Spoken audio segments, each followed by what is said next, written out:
And we are recording. All right, so we're ready? We are ready. You may begin. All right. Last week on the Diary of Ishi, our group went to visit the cleric in the city of Outnifa, while one of our party decided to go back to his friend's house to aid them in other matters. The other party members went to Outnifa to visit the clerics and see if there's any more information that could be had on the mysterious diary entries. I personally don't quite remember everything that happened in the cleric's temple, but regardless, upon exiting the cleric's temple, our party split ways. Orca, or the paladin, decided to go meet up with Elias over in his friend's home, while the others decided to do some very eventful sightseeing in the city. Now, while Elias was busying himself with the various chores around their host's home, the paladin ended up trying to befriend the children that they were deemed to babysit and spent about 4 hours unsuccessfully playing hide-and-go-seek chase with them. Later, Trig and Hayne decided to go help her out, and along with them and Elias, they were able to catch the entirety of the 43 children in the woods who had the home advantage. My memory served me correctly. Bluebell, Poppy, Ren ended up getting trampled by said children in a candy rush. And after everyone returned and chilled out for the night, it was decided that during the babysitting gig, we would have a talent show, partly to entertain the children and the townsfolk, and secondly, to help Wolfheart make money to be able to pay for his knees to be better. I do believe that is it. We had a couple shows already put on for the couple acts, I should say, for that. Yes, show. right. And the plot development. And the plot development for Mel, who was forced on stage and then received trauma in exchange for her lovely participation with the emergence of a humongous spirit that looked like a bird that was promptly yeeted away with another spirit that called it a traitor. Mel, as of right now, is off recuperating somewhere far away from the talent show. Let's be honest, she's hiding. It's okay. The bitch traumatized. She's hermit crabbing away. To clarify, and for those that didn't watch the last episode, the spirit did not look like a bird. It was a humanoid wearing armor that represented a bird. Golden What he said. armor. What he said. Yeah. It's an important distinction. My apologies. All right. And we shall resume at that point right after Melano's act.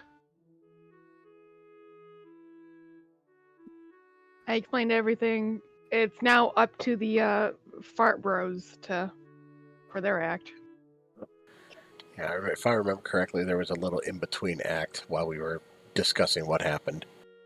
Yeah, but it was some a filler act. But now it's time for Butts Up. Yeah, so the comedy duo goes on stage, each of them holding a kazoo. Oh God. I'm Oh no. not gonna... Yeah. And rolling pretty decently on their performance checks. It's not appealing, but it is funny. It's a comic act after all. So as they make kazoo sounds with their farts, The act butts up is a hit with the children, who think it's hilarious. And the adults that are present aren't There. super fond of it. I assume these dudes they're like older teenagers, the young adults, like 16 to 20. Okay. I It's just in look that up. perfect range to think this is absolutely hilarious. I just look up to Wolfhard. I'm like, that was kind of funny, but it was still pretty shitty. Orca's just watching and Yeah. It's okay. So that was a performance, I guess.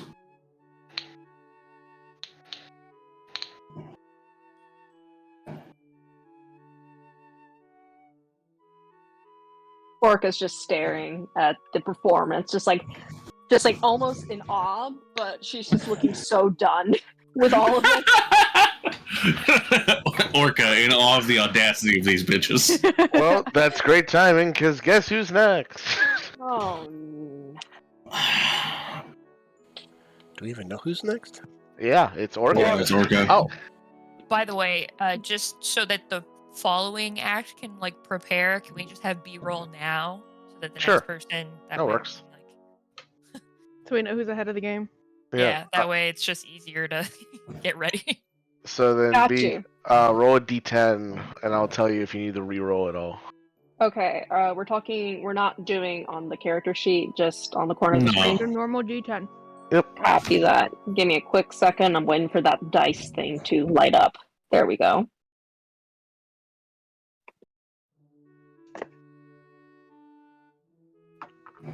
We'll forever be waiting on roll 20. It's okay.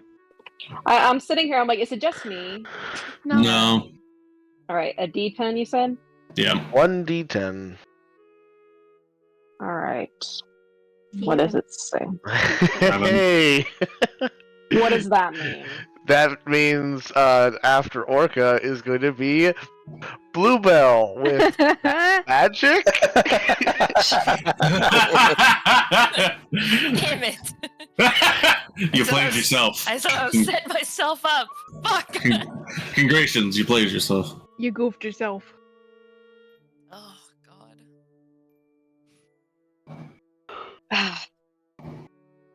All right. So it is Orca's turn. Nope. Yep. Heck yeah. All right. You're being called to the stage now. Orca is hopefully with the Eladrin's help is going to do some goth dancing. I got you. Music. No. Nice. Music, lights, action. We need something really edgy to be playing, and Obviously, of course, yeah. she kind of goes up to the stage, almost looking very deadpan at the audience. Don't worry, I And- play Black It's Parade exactly what I was. using... It's exactly what I was thinking, Joe. The first, Oh my the first God. chords of "Welcome to the Black Parade" start playing, and then she Oh just God. starts, and she just starts moving in like elaborate movements, just very goth-like. Doesn't even look at the audience. She's in her own world. Like she does not care. She's like, and she's just having a good time. I occasionally change the beat up a little bit. She starts getting a little bit more elaborate, a little bit more movement, less sway. Just starts doing a lot of turns and jumps. Gets hyped during this part. Yes.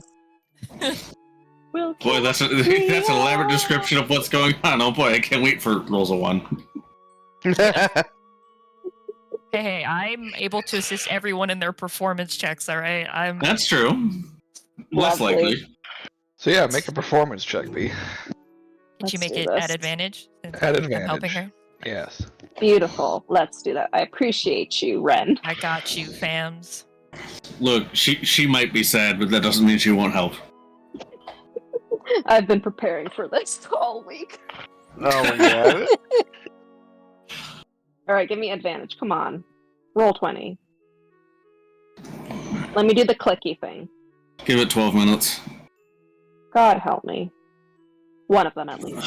Yeah, I was about to say there's no God to help you here. I don't know. I met God in the flesh a couple days ago. That was jarring. Did it do the thing? Come on. There we go. And again, you said performance check? Yes. Yep. Beautiful. Let's do this. Hey, you should be good at that. Should not be this difficult. You would Yeah. think, right? You'd think. It's roll 20. Look, Nothing I works mean, immediately. I'm pretty sure Chris has had to honestly fist fight roll 20 at least a couple of times. At least, At least twice. 3. This Yeah. week. Look, that's. I mean, yeah, I just chalk it up to Chris is a plant witch. Plant witches and technology don't. Don't. They don't. Did anything pop up? Nope. No. Nope. Did you roll it to self? Nope, I did not. There it is. Yay. Nice. If I pulled a poor performance check as a dancer, I would have that would have been it for me. You got a 22. You're chilling. Yeah, you put on a pretty good show. Strangely, I think everyone's kind of a little confused. Like, okay. yeah, people are definitely confused, but you've established a tension amongst the crowd. Some of the more You what's the word? You got all the teenagers in trance. Let me tell you that. Some of the more Impressionable. influenceable kids, impressionable, impressionable. Is a better word for that. Yeah, I couldn't fucking think of the word. Impressionable children have taken to trying to dance along and just are not good. That's fine. Hell yeah. Look. They're all imitating Orca's windmill dance, and they're all just punching each other in the fucking face. They all have one ear down over their eye. Yeah. Oh, God. It's not a phase, Mom. It is a. It's kind of a hoot. As more and more of the crowd joins in, mostly Dance the party. young kids. I love it. Once she stops, when the music stops, she finally stops dancing, just very stiffly, just stops moving, bows really stiffly, and then just walks off. I love that. The kids keep dancing. I love that. I make clapping sounds with prestidigitation. Yeah, the crowd enjoyed it, so they will also clap. You rolled really well. They just didn't understand what was happening, but it was still entertaining to watch. Yeah, it's more just like they don't really know what happened, but sure, I guess it was better than the last performance. It We was don't like know what's going on, but she did it well.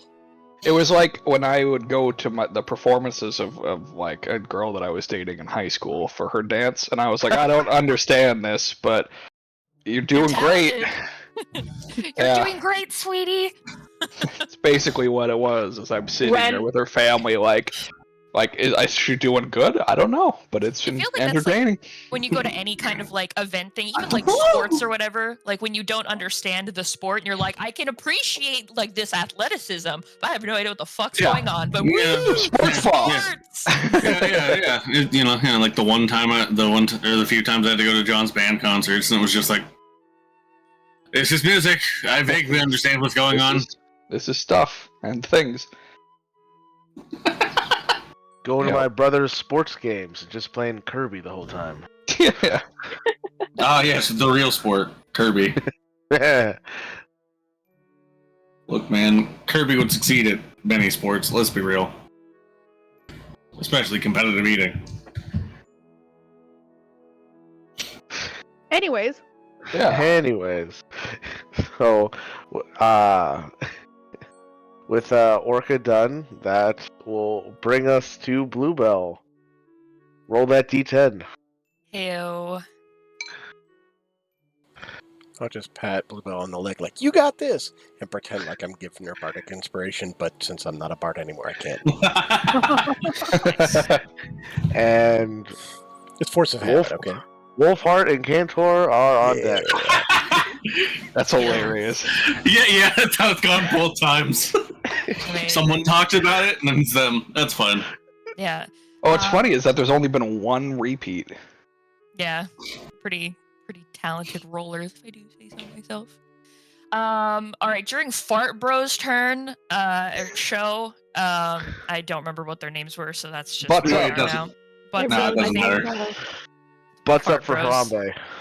Butts up for Harambe. Oh god. God. In parentheses. Yeah, for Stop Harambe, it. it's just like minuscule, the Stop fine it. print. I went and changed into the outfit that I have from when I worked at the carnival.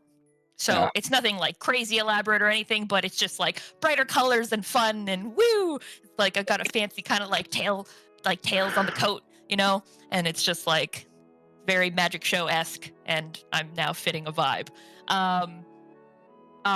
She like walks up between all the people, gets to the front, and then sort of like gestures for like the kids to get closer, because I kind of need to try and only get the kids in this spell and not the adults. Oh no. Oh no. Because they might Oh not find my. it as funny, but the children I'm sure will. But there's enough kids that I feel like I can make this work. So gesture for all the kids to come to the front. Also, as I walked by somebody who had one of the pies for the potential bad shows, I yoink off a piece of pie crust, sort of sneakily. Okay. Because I need it as it worked out that there's pie, because technically I needed the crust from apple pie, but we'll just pretend it says pie, so this works out.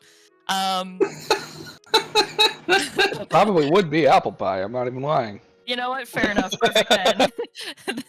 Excellent. Then it works out even better.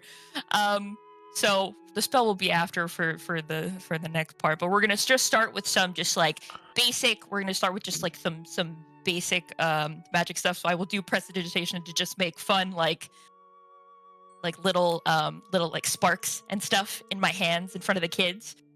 From there, it moves on to a sort of like a juggling act, but I have a my trinket that I have from my background that I random rolled is a rock that like floats in your palm. Like it won't, like it doesn't say stay sitting in your palm. If you let it go, it will float. So I will have picked up at some point before this performance, obviously picked up some similar looking like pebbles. And then I'll go to like start my juggling act, and then all of a sudden one of the rocks will just be floating there, and I'll kind of look at it confused, sort of like, wait, this is wrong. It's basically like a comedy magic show right now in front of children, so this should work. And then Okay. she'll sort of like grab it and then try again and sort of look at it puzzled, like, that's still very strange. So just like, haha, wow, look, I can't even juggle, kids. I'm so bad, but look, haha, funny. From there, so hilarious. And then she'll sort of like grab some of like the younger like kids that are maybe like more interested and try and get them to like hold on to the rock, but it'll constantly like just like whoop out of their hand, and then sort of move around and see if she can magically get any of them to hold on to the rock. None of them can. It will constantly fly out of their hand. And then from there, I guess, yeah, sure. No, we'll do some cards. I have a playing card set as well, and I'll take that out and I'll just do like some basic card tricks. Nothing crazy, but simple enough to entertain children. We're not trying to like appease the masses of adults here. And then from there, I will, while I'm doing this, I will let go of prestidigitation, and I will I think I have, did I pick up? I did. I will subtle spell so that it's not super noticeable, and I will cast Nether's Mischief, and I guess hope I don't roll 4, because then it's molasses, and that just seems unfortunate for everybody. Oh my god. especially for all the children who are covered in fur. Yeah, exactly. Well, it's drops of molasses just hover in the cube, so it's not Oh, like they get covered, but it would still be whatever. But I'm sure A little they'd unpleasant. they'd find it funny anyways. Anyway, so it's a true. 20-foot cube, hence why I try and rounded the children to the front, so I don't hit any adults, and I mostly just hit children. Yeah. So it's gonna show a damage. It's not actually damaged. It's just the number for the 1d4. Fuck! I rolled molasses. So Not molasses. Fuck, molasses. luckily I can. Yeah. Yeah, but I can roll again at the start of my turn, so every 6 seconds. So we're gonna start with some molasses in the air. Listen, molasses has sugar in it. This is true. For all we know, the kids are trying to eat it. Yeah, and she'll sort of like take some and like boop a kid on the nose with like some molasses, and like where that one fucking shithead, the teenager, she's gonna try and make sure some molasses just like splats into his face. And get hopefully laughs out of the kids. And then I guess I'll try one more time and see if I can get. All right, yay! So Matt's wisdom saves. Yeah, they all children. fail. All right, and they all start giggling because they start getting sprayed with water from flowers. They start Yeah, they all start giggling moving and in running random in random directions. They're trying to flee the water. But it's cleaning off the molasses, so it's working. Yeah. That's Some of funny. them just go like running through the crowd of people. Like Yeah. it's basically mass dispersal, and everybody's laughing about it. Yeah, pretty much. I imagine. I'm hoping now I'm getting chuckles from the adults at all the kids running around, getting sprayed with water. Not hitting them, just hitting the kids. Really? Oh wait, no, the water spraying is actually for number 2. That's just they just run around laughing. Right, they're 2 different Yeah. ones. I'm trying to get one so I can finish off with them being all charmed by me. So 6 seconds later, we'll try it again. Just not. Give me 1 or 2. Actually, no, give me 1. Yes! There you go. Perfect, we finish it off. As When the the kids smell come of back. more apple pie fills the air, Yeah, and they're all charmed by you. yes, perfect. And then I give them They a believe great- you are the apple pie lady. I give them a great bow. Yeah, make a performance check. Do I get to make it at advantage because I No. put on a Damn. What do you mean? They're all charmed at the end. performance? Damn. They're all charmed at the end. It gives you advantage on charisma checks against people. Yeah, but Yeah. this is for the overall performance. I know. Can I make 1 for the children and 1 for everybody else? Sure. Can I make the children at advantage and normal for everybody else? Sure. Okay, I accept this. This is for the children. 21. This is Okay. for 21. the adults. 26. Wow. Yeah, everybody seems to enjoy it. Even the adults are enjoying the kids just laughing and running in random directions. They're like, yes, tire them out. Please.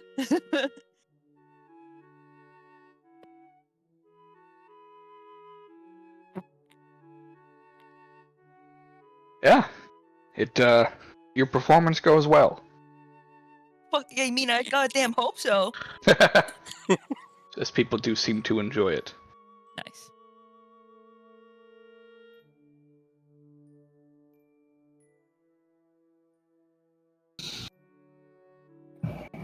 As Bluebell is coming off of the stage, Hane, who, being the director of the show, would have to be close to the stage, is just staring at her, not moving, and you can see the blue flame of his head has turned pink.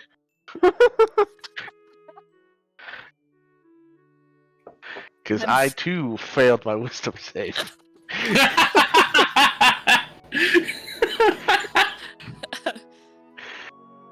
Just like, you good? What? Just stare at you for the full 6 seconds, and then just like, oh, the show. She sort of just like waves her hand and they're like, yeah, let's go on, and walks off. Oh, I forgot she's fucking depresso right now. Yeah, we're in sad winter. Oh, I love it. You look like Goth after the Goth show. Yeah. You know what? To with Goth her clown. She would have. I have like a disguise kit in there, for like basic makeup or whatever. I would have done like kind of like clown makeup, but it would have just been black and white. Yeah. Some mime makeup. Pretty much, yeah. All right, Wolfheart and Cantor, roll that D10, one of you. I feel like it makes more sense. I feel like it makes more sense for Cantor considering he's most of the show. Who hasn't? All right, next up is the Bunny Children's Band concert. Oh. Yeah, it's the bunny kids. It's the dude the fire genasi that was telling stories, and then I think from us it's just Elias and Trig. Yeah, Elias and Trig. I forgot Trig was part of it. Yep. Yeah.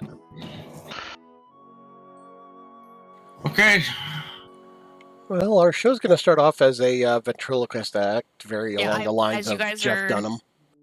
It's drum rolls as you guys are coming up on the stage, and then it'll be dancing lights to kind of make like a spotlight. Okay. Yeah, it'll be like a ventriloquist show to start, a la Jeff Dunham, if anybody's ever seen his comedy. Yeah. Hell yeah. So it starts off with that, and eventually Wolfheart will just walk off and leave the puppet on the stage. And after about 30 seconds of me sitting there motionless, I'll just get Just up kind and of slumped over. I'll just stand up and like, well, looks like we can get to the real comedy now. But And and Josh, I'm going to make you roll this. Give me a D6 because that's how many actual dad jokes I'm going to say out loud. Oh my lord. yes. Nice. All right. So, why do ducks have flat feet? Why? Why? To put out forest fires. Why do elephants have flat feet? Why? To put out burning ducks. God. So stupid.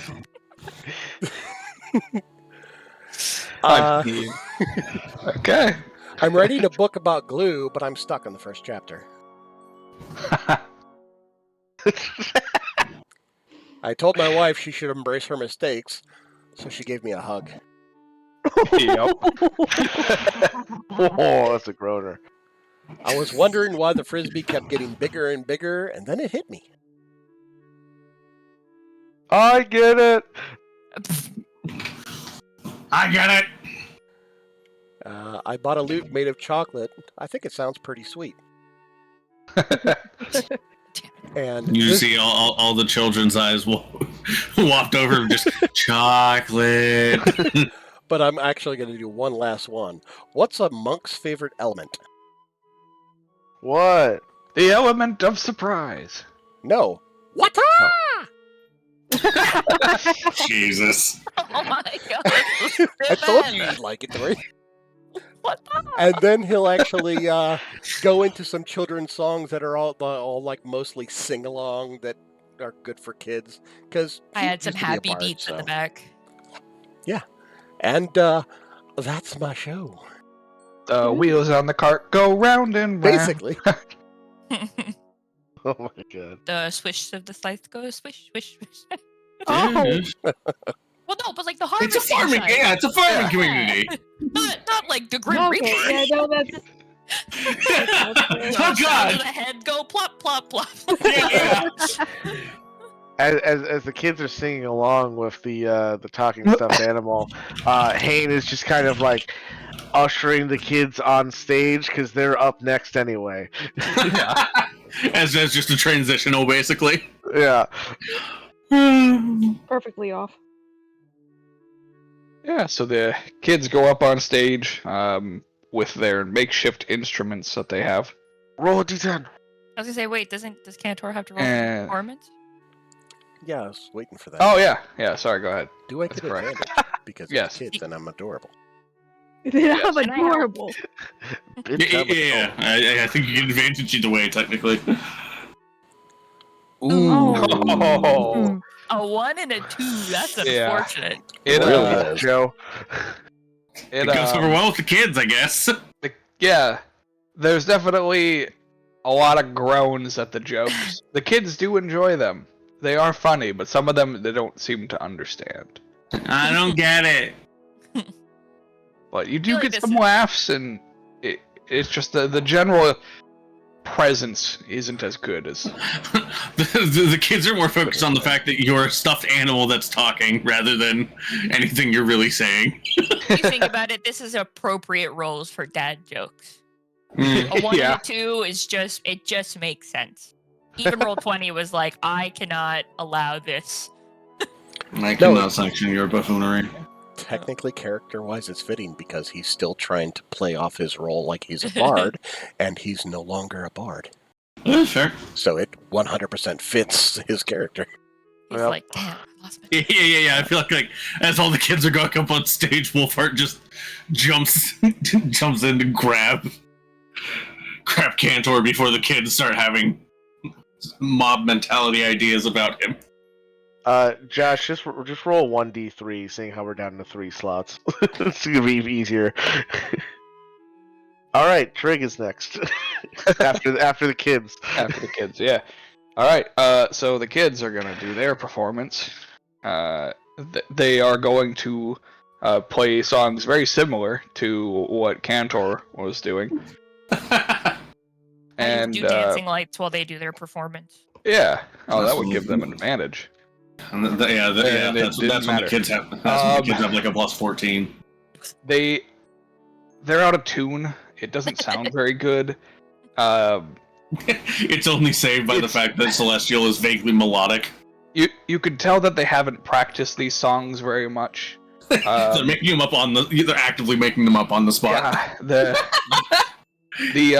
the adults look proud that they're performing, but are covering their ears at the same time. It is not good. You're doing great, sweetie. Visible earmuffs. They rolled a 7. A 7. Yeah. Brutal. Yike. Yeah. So it's a kid's performance. Yeah. Hilarity ensues with just how bad it is. There should be a comedy act, but it isn't. I make lots of clapping sounds when they're done with Chris. Yeah. Listen, They have a great time. Good. Yeah. That's what matters. As long as the kids have fun, that's what That is matters. all that matters with the children. The kids are really why we're doing this. The adults are kind of ancillary. Yeah. And then once they're done, they just go running off the stage in random directions. They all decide they're done like halfway through a song too. Like they don't even pretty finish. much. It's just done, and they run away.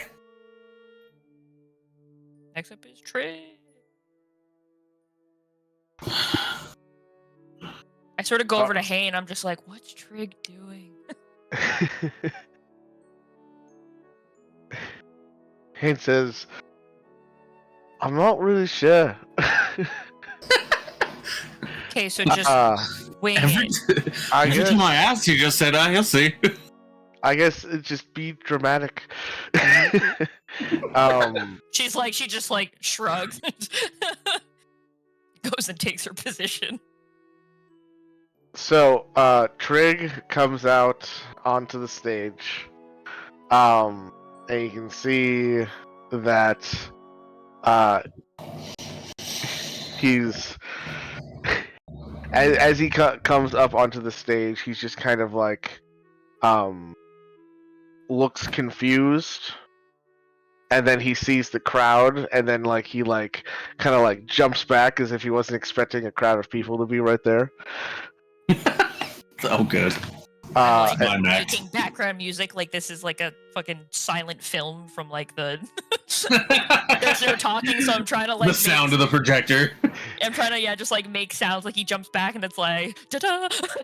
Yeah, some of the Trying to fill the musical gaps. cues. Yeah.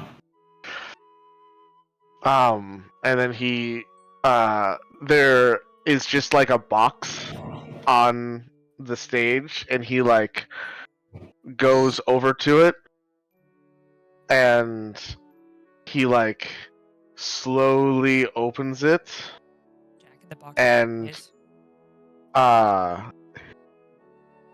you can see that he like gingerly pulls out like what looks to be like a knife and then drops it onto the stage, surprised at the knife, like it's like a scary knife. And then he pulls out and then he pulls out what looks to be a hatchet, and drops that as well, surprised at the hatchet being in being in there as well. And then he pulls out what looks to be a skull, and drops that as well. And Super dramatic music. as the skull drops, he like accidentally like kicks it with his foot, and it shoots up into the air. And as everybody is looking up at the skull in the air, he throws the hatchet up, and it completely misses the skull. But then he catches the skull, kind of like flicks the knife up in the air, and then he just starts juggling the knife, the hatchet, in the skull, all together.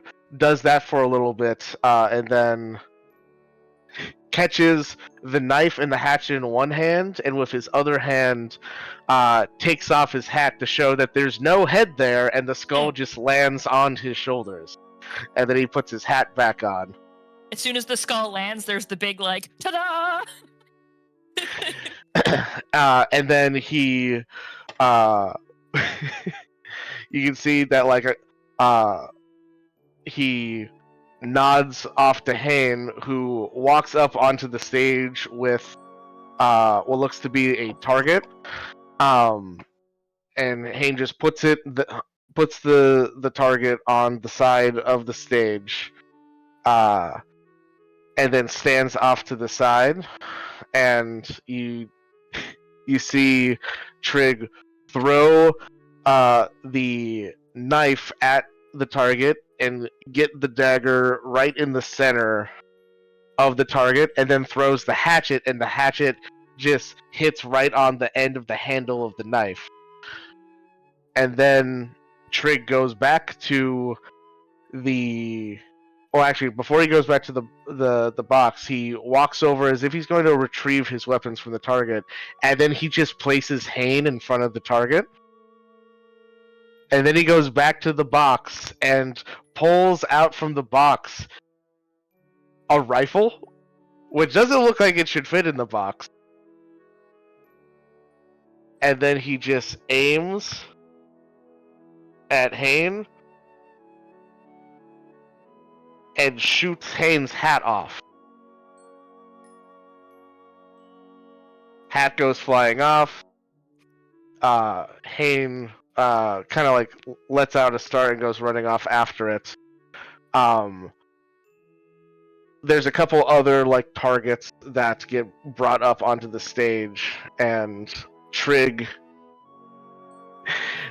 takes the skull off of his shoulders again, and this time he pulls out like a little like a couple like flintlock pistols, and he's like doing like the shoot behind the back thing, but he's doing it while just holding his skull so it's facing back at the targets.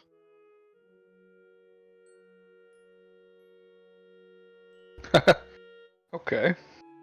Yeah, and that's basically it. That's the whole show. It's just some juggling, some light stage performance, and some sharpshooting. Yeah, go ahead and make a performance check. Sure. Probably at advantage. Yeah, I was just music the whole time to really amp up the performance. Question. Ups and downs. Could it be a dex-based performance check for Trig? Because I imagine his charisma is worse than his dex. And that was like all basically manual, like... Yeah, I'd say that'd be fine. Perfect.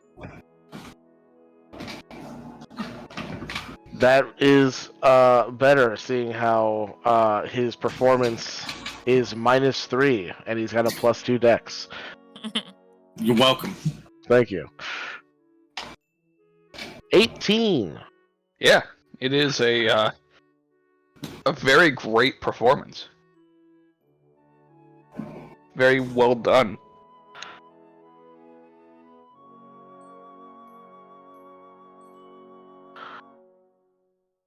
All right. Um, And then next would be Elias if he's here. I haven't heard Joshua since he joined in. yeah, let's have Elias go next. Yep, I'm here. I just didn't want to interrupt. There were things going on, so I was just like, I'll just let them do their thing. They don't need any input from me yet. All right. So Elias is speed crafting, which Against I think an old lady. yes, against an old lady who Who's is going to be speed crocheting? Yeah, she's speed crocheting against your speed crafting.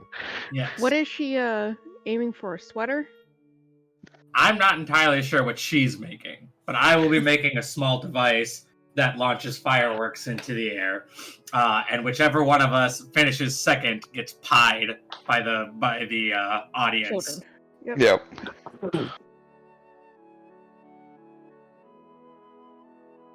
All right.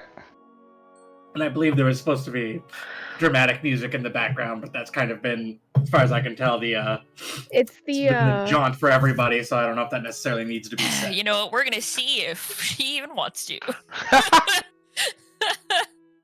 Don't do it for me. Do it for the old lady. solid. You know the music on God, not Price of Right. Wheel of Fortune. Jeopardy? Jeopardy. Like the Yeah. countdown Do, music on do, Jeopardy. do, Yeah. do. Then just have to pick up pace as it goes on. It's really fast. Like there just starts to be like an orchestral like. Ooh. That Ooh. is an unfortunate. Yeah, No. she's not gonna. Oh my god. Elias, take the stage, and It's quiet. yeah, and this individual who has not given her name is just like, nah, fuck this, I don't care. Yeah, Fuck this, fuck that guy. the old lady walks up on a stage with you with her walker. There's just from the crowd just Heavy cough. She takes a seat in a rocking chair that was nicely brought up for her, and puts a little table or a little piece of wood on top of her walker to use as a makeshift table, and gets out her crochet needles. I think that's what they are. Yeah. So I would simply just hold up my hand quickly, like, wait, hold on, 1 minute. I got something for this. I was prepared. And I walk back behind the curtain, just to come back with a small three-legged table that I put down in between me and the old lady. I put a timer on the table, and then next to the timer, I set a little music box that I had built earlier today in case something like this happened. And I start cranking the music box. And when I let it go, it starts playing a very, very dramatic set of music. And it is much louder than any person would expect a little, half a foot by half a foot tall music box to produce. But it does the job. Okay. So go ahead and roll 1d20. Okay. What is this for exactly? This is to see who gets through the first checkpoint of their build first. Okay. You were literally getting a competition. Oof! Ooh! Oh no. Ooh. Grandma. So lady sails ahead of me. She smokes you in the first of 3 checkpoints. Go, Grandma. So badly, in fact, that your next roll is at disadvantage. Alright. Oof, ouchies. Oof. Oh, I was half expecting another one, and then all right, You- double disadvantage. you make your way to catching up, but she maintains the lead. Barely, but she's Barely. Not, So now both the rolls are at normal. Okay. Mel definitely comes out to us. Alright. Watch. It's neck and neck. Who's gonna get it? It is Who's neck gonna be and neck. quickest? It's thankfully it is the first 2-3. So as this is a tie, she is 2-0 currently. You have a chance still. All right. For the reverse sweep. It's now or never. High School Musical playing in the background. All Oh. right, and you pass her slightly in the next checkpoint. Okay, roll again. Yep. Oh! And she finishes just before you. Grandma. I like that was 5 rolls, so it's like, right at buzzer. Yeah, basically right at buzzer. As she finishes up knitting her turtleneck sweater. Damn. Damn, turtleneck too. Yeah. That's impressive. Holy shit. Her tiny little fingers just going extremely fast as she does her crocheting. So I just, after it's all said and done, before the pies, obviously, I just look at her and I'm like, I bow to a skill far greater than my own. And then immediately get pied. Pied with such force it knocks Elias off his feet. Yeah. Yep. After I'm able to find my footing amid the pie filling and, my probably inability to see properly due to, again, pie filling. But I would just walk to the front center of the stage, put my little device down and hit a button. And then after about 5 or 6 seconds, it starts launching brightly colored fireworks into the air. Nice. Very nice. Yeah, this one wasn't a performance check. It was all just up to, because I figured you can do it. It's just whether she beats you or not. Yep. That's amazing. Good job, So Grandma. Mel definitely came out for like the last half of it. She's very fucking twitchy about all the things around, because there's no things around and it's weird. And but yeah, she definitely just sits there and starts cackling at you, getting pied in the fucking face. It was worth it. Orca watched the performance and she was just like so into it wasn't even funny for her. It was just full competition. She's like willing for you to win, and she's very impressed with the entire thing, and she giggles a bit when you get pied in the face. When it's all over, I just look at everybody. I'm like, I'm still the winner because now I know her technique. Orca definitely pats him on the back. All right. Well, the last person on the docket. I don't know this guy's name on my it's a fire docket. Ganassi, right? I just put Because he does not. Flamio, so I don't. He doesn't give his name until the second date, presumably. Oh, true.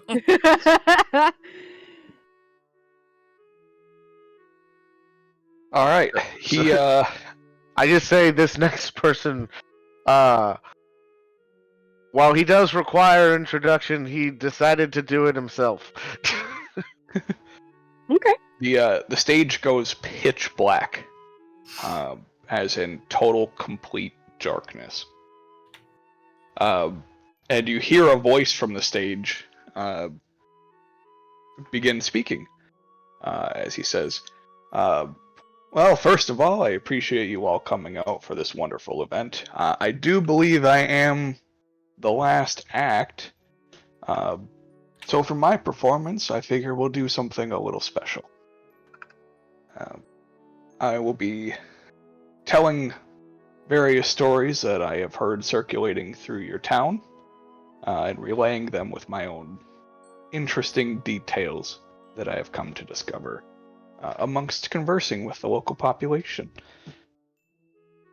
So I believe we will start using this cover of darkness to tell us a tale of one of the more chilling stories that has swept through my ears in my time here. Before I get started, I would like to dedicate my performance to the other Genasi present. As I do believe Having a spotlight on Orca with dancing lights. A great deal of wonder in her future, and perhaps these stories will help enlighten the journey for her. I don't like that. Orca's kind of blushing, but like at that last part that he said, she kind of looks at him a little confused. Like her You intentions cannot definitely see peaked. him. I cannot see him? Oh, He right, is in right. total, complete darkness. I mean, just kind of more paying attention to the performance, like the darkness, just like kind of Towards confused. his vague Nothingness. voice. Yeah. He begins telling the story of an entity that is rumored to haunt the woods to the north, who is said to carry a scythe as a weapon with a lantern in his other hand that he uses to guide himself through the fog. It is said that he can hurl the scythe great distances and pull you, if you're caught by it, pull you to him, where he is able to then reap your soul from your body. Oh, that's ominous. It is a very scary story. The children are invested and terrified, but this isn't a story they haven't heard before. As you get the feeling that this is told often to keep the kids out from wandering too far north into the dangers within the acres of the ancients.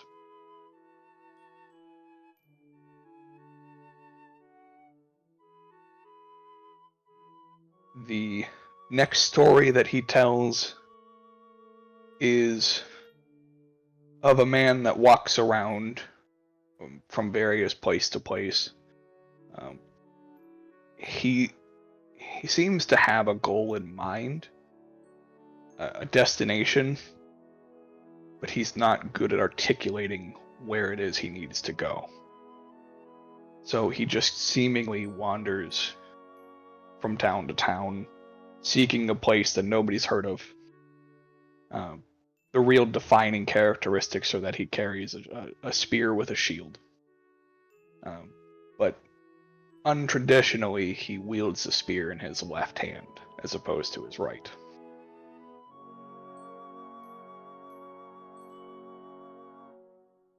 Many people believe that this individual has been blessed by different gods, but nobody really knows who he is.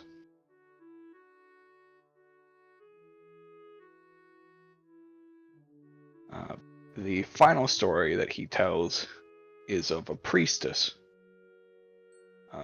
that has dedicated her life to something in the ocean, which catches your attention, Orca. Mm-hmm. He mentions that this priestess carries around an idol to this entity in the seas and uses that as a conduit for some greater power.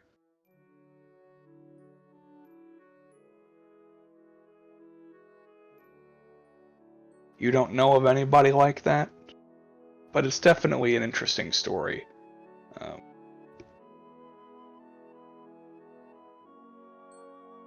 Roll his performance check. Yeah, okay. Natural 19.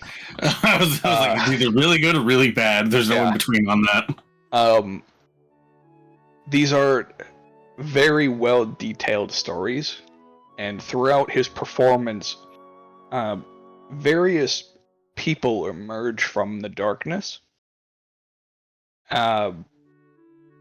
Basically, the people he is describing just walk from the darkness onto the stage before going back into the darkness. Wow. Mm-hmm.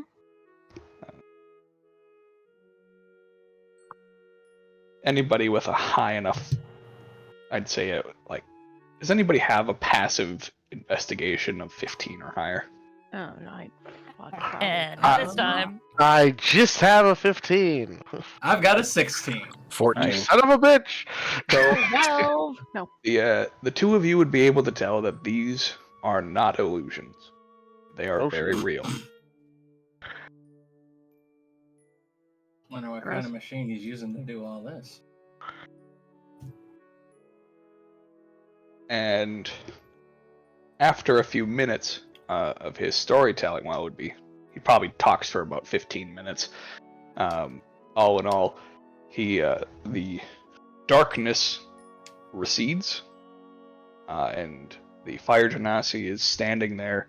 Well, he's not so much standing. He is sitting on a chest, and just seems to be basking in the glory of his performance. Before he stands up and gives a bow, as the chest just disappears. Interesting. Hmm. I need a chest like that. He Or says, if it's "Thank still you, pink." thank you all very much. Let's also give it up for the wonderful people that were able to rally us all together for this show tonight." And everybody, like, woo! Starts clapping and cheering. And he says, and I do believe that they were also collecting some, was it entry fees or just Donations. donations? Some donations as well. I have already put forth the sum that I could, and I encourage everybody else to also do so. And you see that, like, they all kind of sit there for a second. And they're like, yeah, definitely, we should do that. And then they all just kind of converge. Oh. Like, all the adults can just begin, like, forming a line over at the donations. Did he just cast Mass Suggestion? He didn't seem to have cast a spell. He's just got that riz. Yeah. Ryan, Then what there kind are of riz you got? a lot of adults here. More than what Mass Suggestion would allow for. Mike, the youngest one of us here is 26. You don't have to talk like we understand what the fuck you're saying. The children are irrelevant here. And with that, he walks off stage. He never introduced himself. No, he did not. No, he didn't. Alright. He will continue to just be Flamio in my notes then. Flamio and Juliet. Oh my god. That would only work if we had an owl. Yeah, that's true. Suddenly, I'm just kidding. Jesus. And without warning. Yeah. I will only refer to him as Mr. Man-Dude Guy. He walks off the stage, reaches out to give Hane a handshake. Thanks for the help. Happy to be here. And he gives you a smile and walks off, glancing over at Orca, giving her a wink, and then just walks down the road. If there was a sunset, he'd be walking into it. He would be. But it's nighttime. Daytime. Nighttime.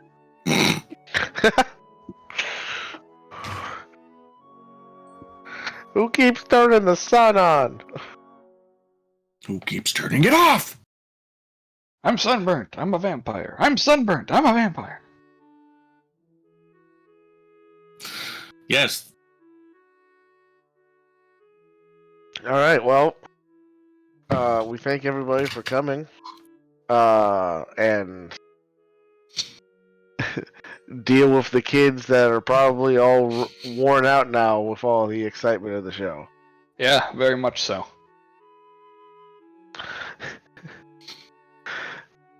Hayne just starts piling kids on top of Grace to just carry them easier. So this is gonna be easier. Just go into the barn anyway. So, How much did we make anyway?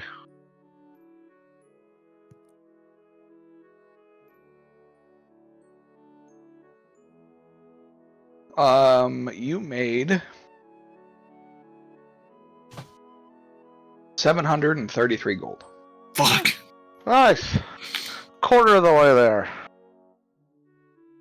We are in a small town. Yeah.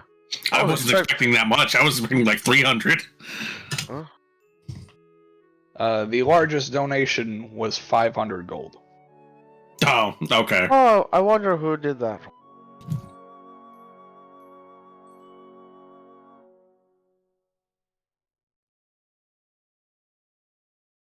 Oh, sorry, and 6 silver. Nice. Good to know they're not. I love it when someone donates 100 and also a nickel. Oh, the donation wasn't the was the 500 gold. This is the 733 gold and 6 silver. Oh, got you. 6 silver is what all the children could pool together. Probably, yeah. Basically. It's all in copper. They are all sticky. It's all covered in molasses. Probably yes. Yeah. What was that number again, Josh? 733 gold and 6 silver. The Help Wolfheart's Legs Fund. Yeah.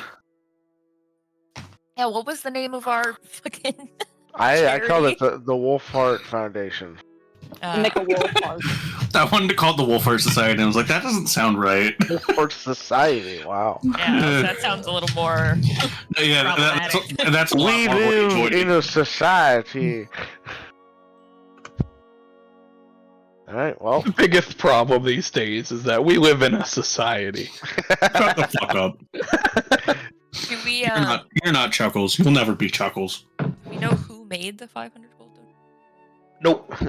Got a pretty good guess. Yeah, we could definitely make the assumption of who did it.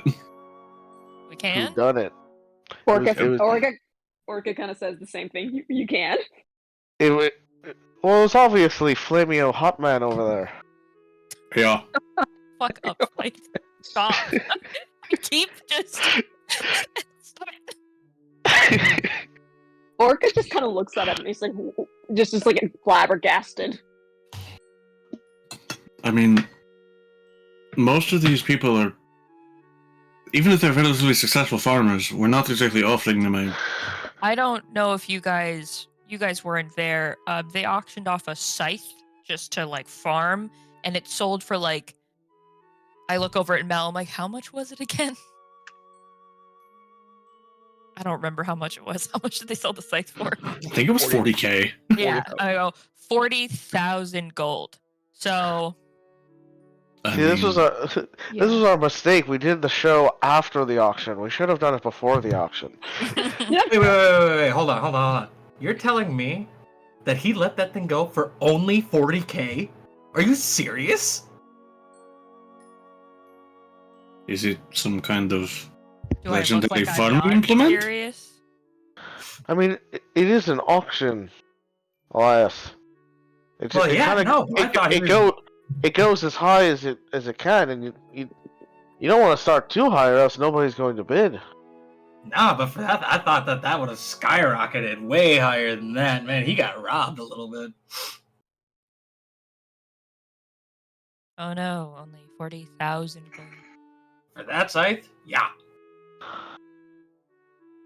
Did you recognize it? I can almost assume if it sold for that much, it had to be Tuban's favorite scythe. It was like ancient looking. This thing literally looked like it was being held together with hopes and prayers. Yep, that's the one. So it's more the prestige of the item then. Well, that's part of it. It's also just like a really good scythe. I mean, I guess there could potentially be some kind of druidic magic in it that maybe makes your harvest better. I don't know.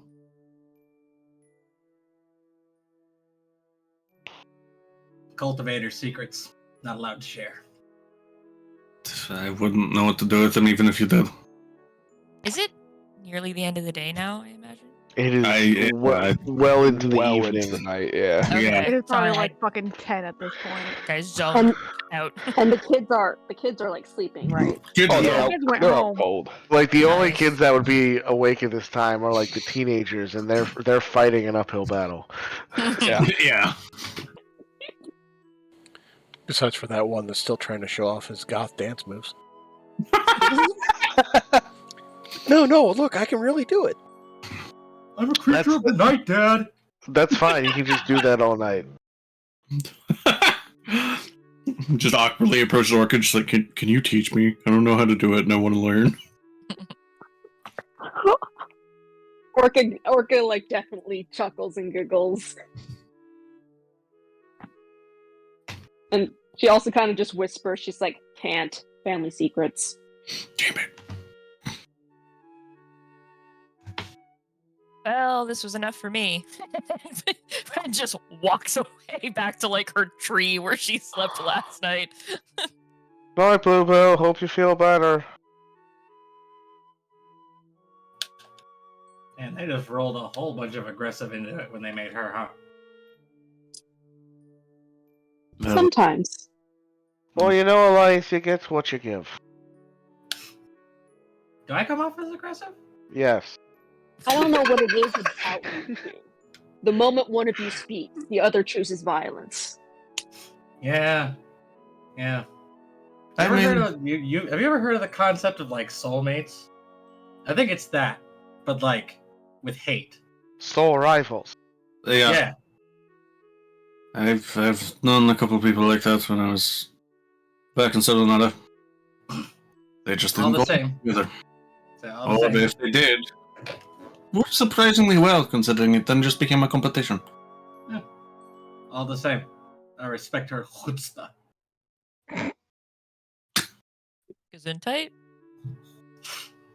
You're not even- No, I know. Yahtzee. Yahtzee. Right, well. Alright, well, once all the kids are put to bed, I guess I'll just stand here and wait for the next day to start. Alright. That's not weird at all. You're like a living, not really living scarecrow. Fucking, yes, yeah, fucking idol. Sentry mode activated. The scarecrows, they're back. Fuck. No, they followed us into No, the not the campaign, and now- scarecrows! Now they're player characters. Hane is the moon goddess. Ring is the moon goddess. Thank you very much. Sorry, yeah. Hane is just his most dedicated acolyte, Oh, God. despite having no clerical inclination whatsoever. Mel is His strong. Hane is Trick's strongest warrior. Mel's actually gonna Yes. hang out with Hane all night. Oh, don't you need to sleep? Yeah, normally. Yeah. She's like, I don't want to close my eyes. Yeah, don't you need to sleep? Yep. Just nodding vigorously to stave off the You know what? anxiety. Fair enough.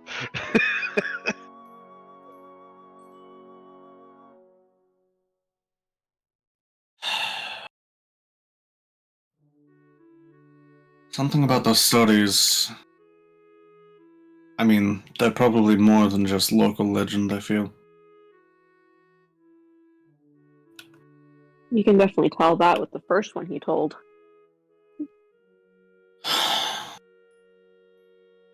Yeah, what is this about this, like, mist forest? Everybody seems so scared of it. A lot of shit lives in it. The mist Yeah. represents the unknown. It represents liminal spaces. It's a terrifying thing to think about. Well, it's not just that. There's So, this is just the stories I've heard because I won't fucking go in there. Pussy. But I hear that the mist has a tendency to change things that have been in it too long. Like mutates monsters. It'll make you hallucinate. I think it might be poisonous. I'm not entirely certain. But yeah, it's not a place you really want to be for any extended period of time. I mean, it doesn't help that a lot of things that live in the mist also just like to fuck with people. Yeah. Hmm. But it's also where the Vieira come from, which is like weird. I'm sorry, the what? The tall bunny ladies. Oh no, I literally just didn't hear what you said, so I was just like, what? So I get Okay. like Yote, that lady we talked to, the high priestess. Yeah, like her people. They could like come out of the mist. I don't know how it works. They're I don't think anybody knows how related. it They're related to the Hedengon. Yeah. Well, everyone kind of assumes that because like the Harengon are bunny people and And they're they're- bunny people, but like nobody knows and they're not telling. Like, I mean, it's possible it's been long enough that those that still are around just either don't remember or don't care to make a distinction. yeah, no, they're very secretive. They don't like to talk much about themselves. It's kind of like the old elvish population in Sedlonora. They used to be distinct, and then they were folded into the greater culture. Yeah, I guess it's is weird. The right word. Harengon really don't talk about their exit from the Feywild either. I know it happened, and I know it wasn't on good terms, but other than that, I don't really know why they left. It's probably not the greatest idea for us to go poking around in their cultural history.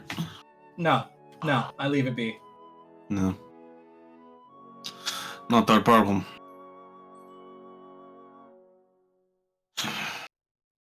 So I guess I would like to know more about that individual in the mist. Because at least based on what was offered to me by that alchemist in the Oaks, we would have to be heading there anyways to deal with these Gorgons. At least on the fringes. We don't necessarily know how far that thing's expanse is.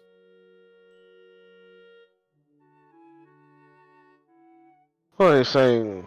Like we cut through the mist in order to make a shorter trip?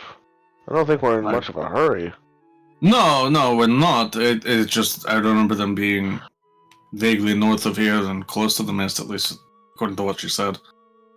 Oh, I see. Yeah. I So, mean, as long as they're not too deep in it, it's not a big deal. It's when you really get far in there that the weird shit starts happening. Or if you're just in the fringes for a super long time. I suppose that's fair. So there's like degrees of the mist? Or layers? I mean, It's more so that it kind of just gets thicker as you head more towards the epicenter.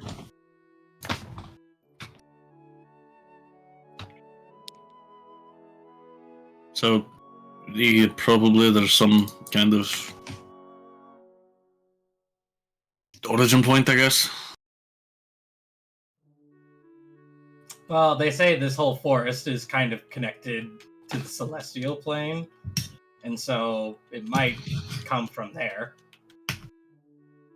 Or it might come from somewhere here on the material plane, and it's what creates the connection to the celestial plane. There's just not a whole lot of good information about it, because the only people who really seem to know much about it are the Vieira, and like I said, they're not sharing. Isn't the celestial plane like where all the angels are from and whatnot? This Yes, doesn't exactly sound like angelic behavior. I mean, just because the gods and their servitors claim to be good doesn't mean that all their effects are. And besides, there's more than one god that exists, and benevolence isn't necessarily a thing that they're all interested in.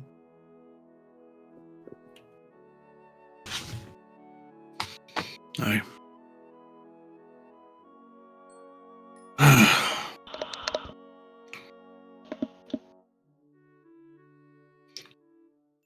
Anyways.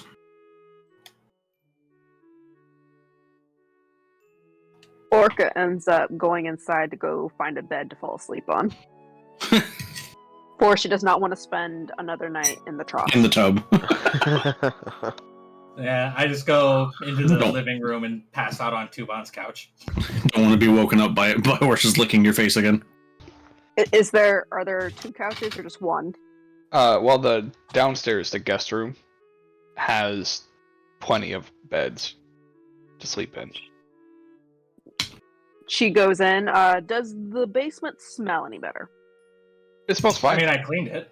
Oh, fair. I remember now. I got it. Yeah. Yeah. She goes downstairs Yeah. and You head downstairs. It's just a little corpsey. And you notice on one of the beds a carving of an orca. A wood carving. She goes to the carving. And she just Signed She just- Flamingo Hot Man. she definitely admires the carving. It's very well done. Like master level carving. The details are immaculate. Fuck, did he break in here?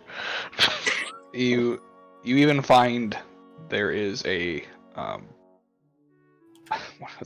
like a cap on the underside that you can unscrew, revealing a small storage compartment. Revealing money. It's piggy bank. Oh, like a little wooden. Yeah, orca. like a wood Okay. carving orca. Wood carved orca. Yeah. So is this creepy? I can't The tell way- if it's sweet or creepy. The way you said it, I was like, wait, do you like carve it into the bed frame? No. No, it's a separate piece. Yeah. Okay. It's just sitting on the bed. Okay. Is there anything in that little compartment? No, it is empty. Okay. How do you know she was gonna do this? It's a little note with just 4 words on it. What up, you like? You up? Very nice. How much? God, that's worse.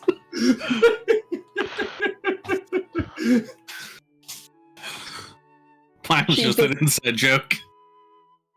She just holds the orca and when she has it, puts it under her pillow as she goes to sleep.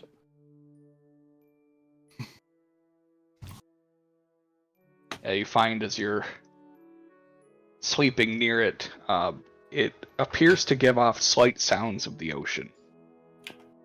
Oh. Oh, wow.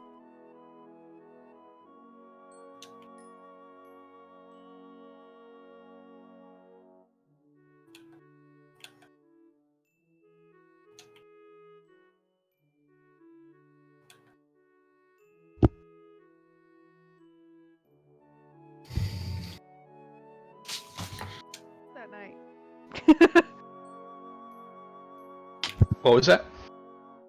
I don't really sleep that night. Yeah. Everybody, except for Mel, gains the benefits of a long rest. Hi. And Mel, I need you to make a con save. Oh, wrong button. Before I went to bed that night, I spent most of my time Nice. reading my book. Nice. Alright. Not sleepy. Yeah, Now you that gain my- 1 level of exhaustion, Mel. Now that my internet's not being fucking crazy, I did want to talk to Mel, seeing how she's Oh, yeah. staying up with me. Oh yeah, neat.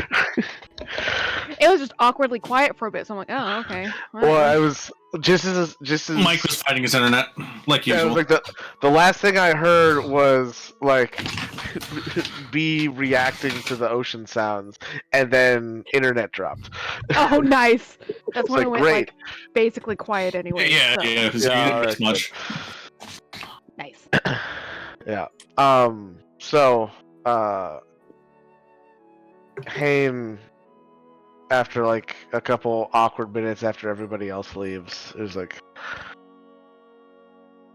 so, and if you don't want to talk about it, it's fine. Just asking about these spirits that,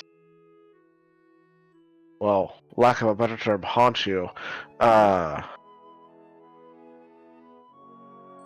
Is it all the time? Oh yeah. Yeah. Day, night, doesn't matter. They're always around. It sounds like this isn't unusual with your family's history? Like, this is pretty par for the course? What do you mean, family's history? Well, Me you've talked personally, about. this has been going on since I was little. Well, I mean, you've talked about your mother before, and you haven't said any details, but I get the kind of sense that it almost sounds like a family business type of thing. No? Oh, okay. Maybe I misread this then. No, the earliest I can remember of this affecting me, I was 4. And I didn't understand why they couldn't make the mean men go away. Because they used to hang out in my room. But they couldn't see anything. So once they kind of figured out that it wasn't just a little kid's imagination or nightmares or whatever, grandmother and mother did what they could to help, find a way to help, or get rid of them, or whatever. Is the fucking oven still on? I'm so sorry. Give me one moment. It almost feels in character.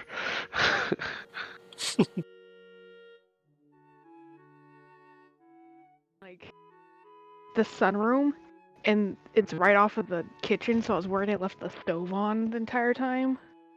And that, like, the leftovers from dinner were just burning. We're not, though. We're... And we'll say in response, well, your situation does seem to be a bit more complex than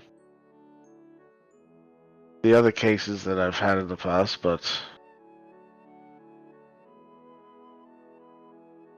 if this is something that you've been dealing with your entire life, and if it would bring you peace of mind, I'll do it. Do whatever it takes to help you, so it's not a problem anymore. Eh.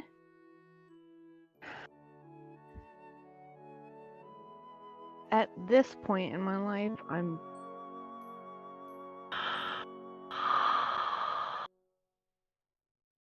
okay is kind of iffy because apparently there's still things I'm learning about it. But yeah, the best answer that anyone could give, it's just part of me. Kalishtar always have kind of, I guess, like a spirit with them, and mine's just I see all spirits.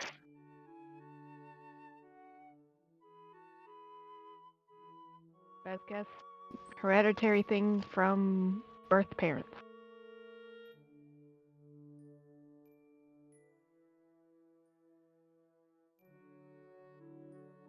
We just make do.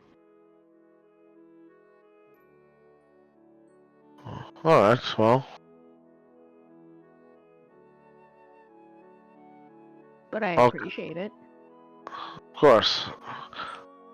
I'll keep an eye out for anything that might help you out, and I mean, to be honest, I'm still kind of figuring out my whole deal as well.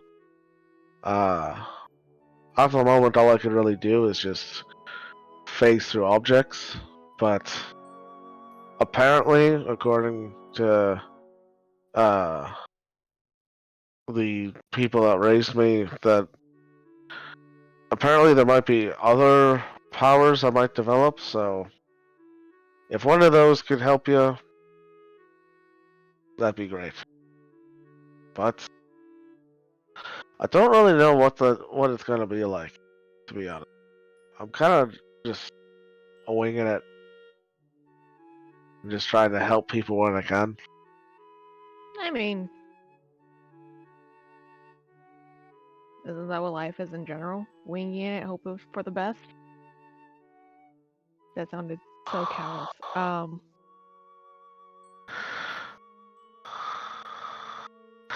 I think most people just kind of go day to day, just pretending they know what they're doing and just hoping for the best.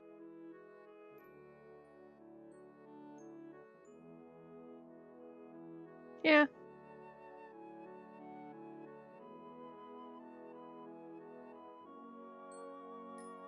I don't know. I also just how my parents got together literally was just like really random encounter in life. So like I just always spend my day of like, yeah, who knows? So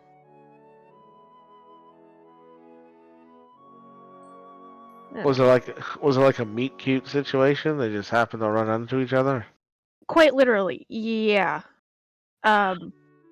Mother ran into Mama and tripped, and they saw each other. Went, oh my God, you're the one! And like a week later, they married.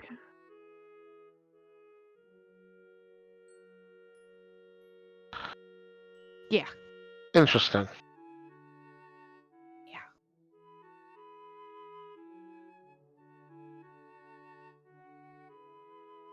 It's been like 20 years, so it worked out for them.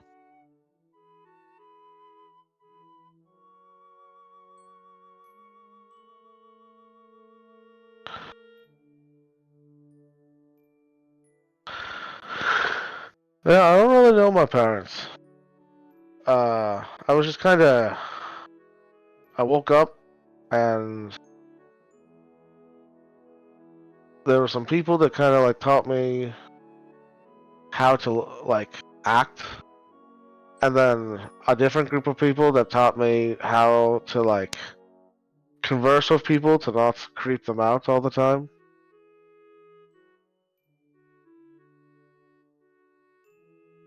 I think the saying is it takes a village. It's kind of like that. I was more raised by a village of people than actual parents.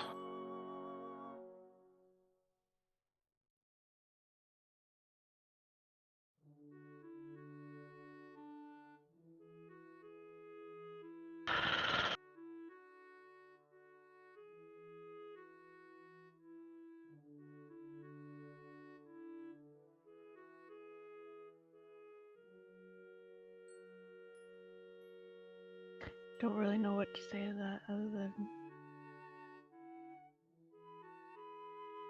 I'm sorry you don't remember? Well, it's alright. I don't really know what it's like to have parents, so I guess it's not like I missed it or anything. I just thought I'd share, seeing how we're kind of giving it. You shared something about you, I'll share something about me, that type of thing. Oh, appreciated. If we keep near this goddamn forest, we'll probably end up running into my parents at some point.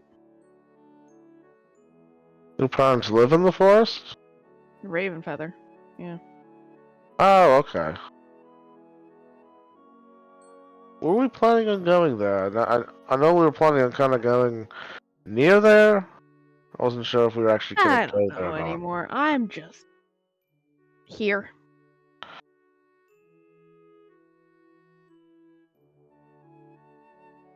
Fair enough. I know there was talk of maybe because no one here in Night and Alpha knows what's in the mist or talks about it, that the druids at the Conclave might know more, but there was also talk of the people over in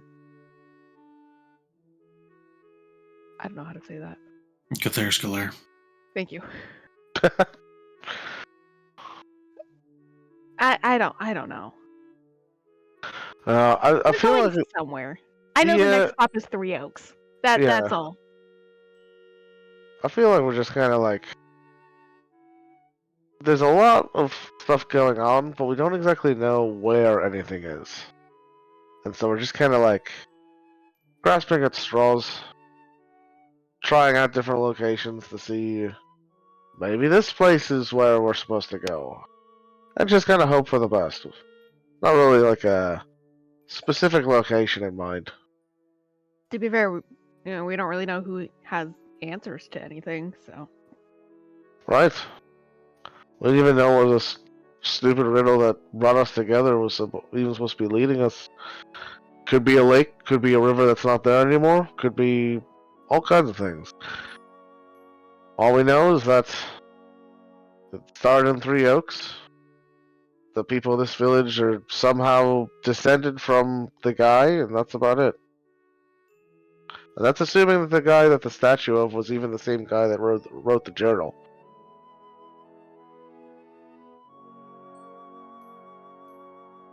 It's just a lot of assumption. Nothing concrete. Which is, in an investigation, is very frustrating.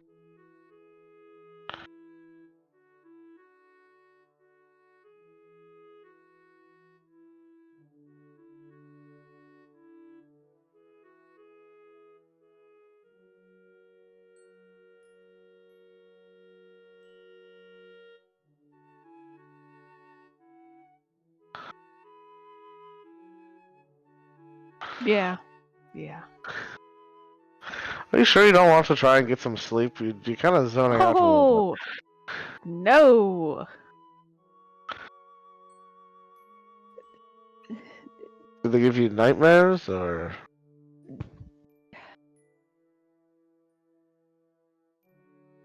Well, first off, you made all the ghosts disappear, and I don't really want to be asleep when they decide to come back.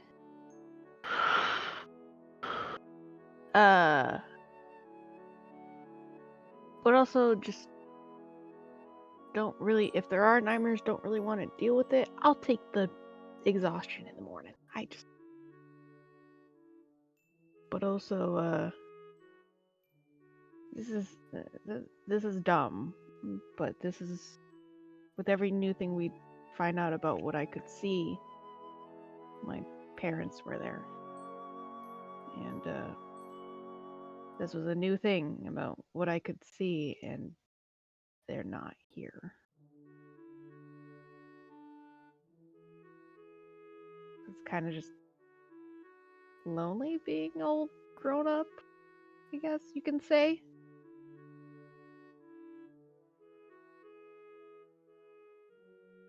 Yeah.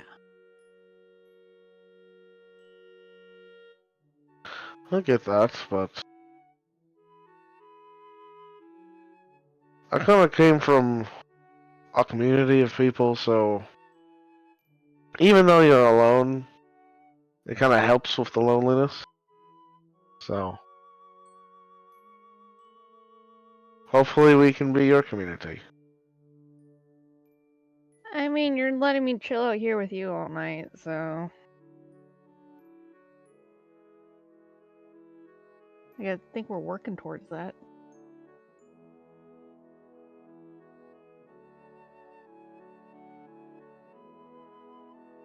Thank you, Hane.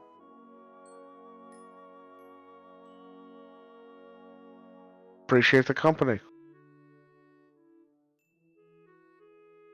This one's not really much of a talker, as he kind of like thumps over at Trig, who just kind of like grumbles.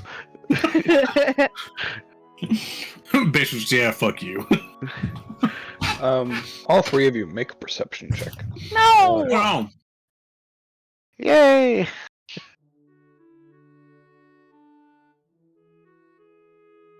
What the fuck? Go. Hey, not one for Trig. All He did right. not like that Oh. comment. Hane and Melano. Hi. Hello. Just about at the same time, both of you notice that there's something underneath one of the legs of the chairs that's sitting out. It looks to be a sheet of paper. Oh. God damn it. Thought we cleared up all the trash after the show. I don't know. I'll grab it. I picture she had like sat down at some point and just like, Heard the crunching. well, just sat down on the ground next to Hane at some point. But then Oh, just sure. like, oh, I'll grab it, and just like half crawls and grabs it. You know, like, oh, I don't really want to get up to bend over for like a paper a foot away. Yeah. And just looks at it. Yeah. It appears to be a page torn from a book God damn it. Mm-hmm. that has some writing on it you cannot read. Looks very similar to the journal entries you already had in your collection. God damn it! Yeah, she's just gonna sit there, God damn it! And hold it up and just, it's a journal page! Great, another clue that we don't understand. Yeah, I can't read this one. Can you read it? I'm assuming it's the same celestial that the other one was written in. Yeah, but also last time certain people could read certain pages. Yeah, neither. Oh, of that's them right. Page. Okay. I mean, we also would have seen Celestial Script as the journal of this nameless figure, the same written in the same Celestial Script, or is it a different one entirely? It's entirely different. Yeah, Oh. it's Yeah. not kind Yeah, not yeah, common yeah, celestial. yeah. The Celestial was the gifts note. Yeah, the journal entries are written in some completely foreign language. Yes, some old as shit language. Yeah, this whole campaign, I'm just gonna be kicking myself for not taking Celestial. Because I literally, I was gonna take it. Never gonna come up again. I was I was gonna take it, and then fucking decided, oh no, I want to talk to dead people instead. I'm sure that'll be useful soon too. Don't worry. Yeah. At the rate Listen- we're going, talking to dead people is going to be yeah, real handy. Yeah, listen, we usually make a lot of dead people. Fair. They might not want to be talking to us afterwards, but She's just gonna like fold the page up and like shove it in her pocket and like stupid fucking page. Guess we'll just have to get it translated in the morning. So you said that you know something called grave tongue? Who speaks that? Like I'm just what? Yeah, it's not really much of a language, as more just kind of being. It's kind of just like, A vibe. kinda. Cause like vibes are kind of how I see everything. This is more just kind of how undead communicate with each other. So, even though I just made that joke about Trig, I mean, Trig actually can talk as much as he wants. I'm just the only one that understands him. Because, I mean, I understand Grave Tongue. Kind of similar to how each of us could only read one of those journal entries. It's just that when it comes to undead people who don't have the oral faculties to enunciate their words, I can at least understand what points they're trying to get off. So what you're saying is grave tongue isn't something I can learn. It's just something you know in general. I mean, you could learn, you just have to die first. Yeah, nah.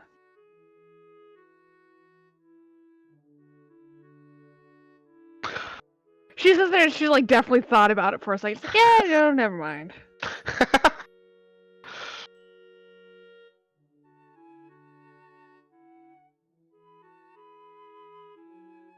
Yeah. Based off the stories of those who remember how they died, I don't recommend it. Especially the reawakening part, very jarring, especially if you have no memory before the awakening. Yeah, that's fair. Blue, get the fuck down! Her name is Grace. Just the horse. How the fuck did she get up on the barn?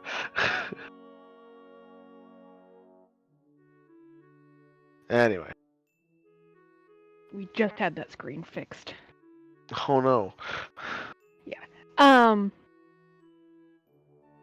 Bubby, if you fucking jump up there again, you're not gonna have outside time no more. Alright, that's it. That's enough from you. Dad.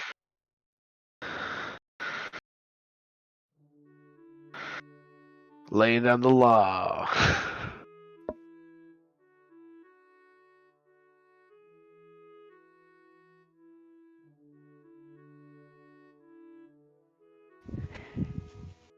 Anyways, again. Anyways. Yeah, I joked before about not really having hobbies. First off, I really fucking don't. I just really like languages, though. Well, maybe if you work hard enough, you'll be the first living person to be able to understand Grave Tongue. With all the traveling we're about to probably be doing, might as well try. Might as well. Unless we get a book explaining or like Celestial for Dummies, because then I'm just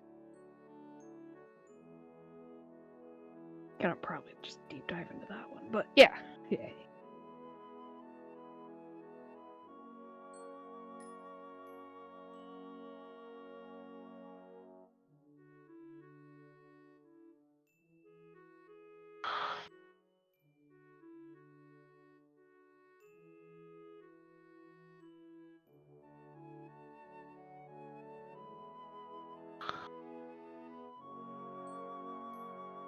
Now that I think about it, the people that facilitated the reawakening process, they seem to have an alright way understanding us, and they weren't dead. They were technically alive.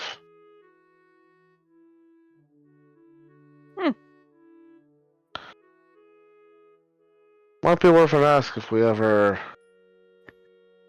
make it around the old rendezvous point. Yeah, might as well.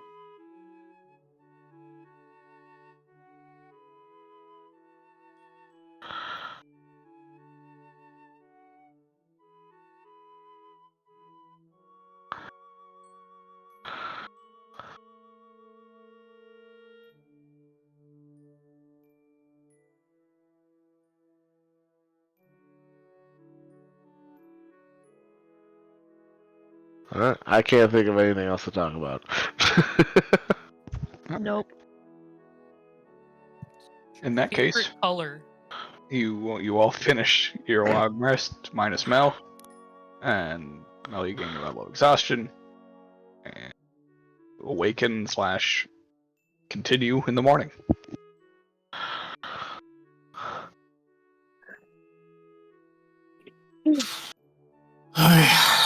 Right, so do we have anything further we needed to do in here? Getting off there? I don't think we did. I don't think we did either. And then last night we found another piece of paper written in Celestial. I don't know if we want to get it translated while we're here before we leave. Might as well. I mean, again, I don't think it's Celestial. We have to recognize Celestial scripting if we can't. Oh, it wasn't Celestial. No, shit. I misunderstood. Yeah, it's that strange foreign language on the pages we couldn't read, and on the statue that only was revealed when we put all the pages together. Oh, but that wasn't Celestial? That's some arcane script none of us even remotely recognize. Oh, for some reason I thought that was also Celestial. No, it was. Okay. I think that could have been the joke because you were thinking about taking it and didn't take it. I see. But no, yeah, it's a completely foreign script to all of us. Got it. I have a question real quick, and this is just because I don't remember. Had we talked about to the High Priestess about the dude in the eagle shit before? I mean, ask her about the light of the Lord. I don't know. Yeah, I don't remember we exactly didn't how specifically. detailed we got. Yeah, we into didn't show her the journal or anything. Okay. No.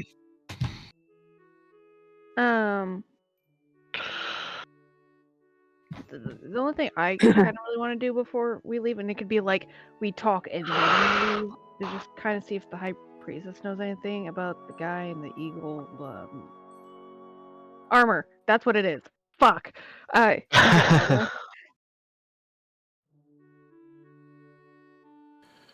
It's fine with me.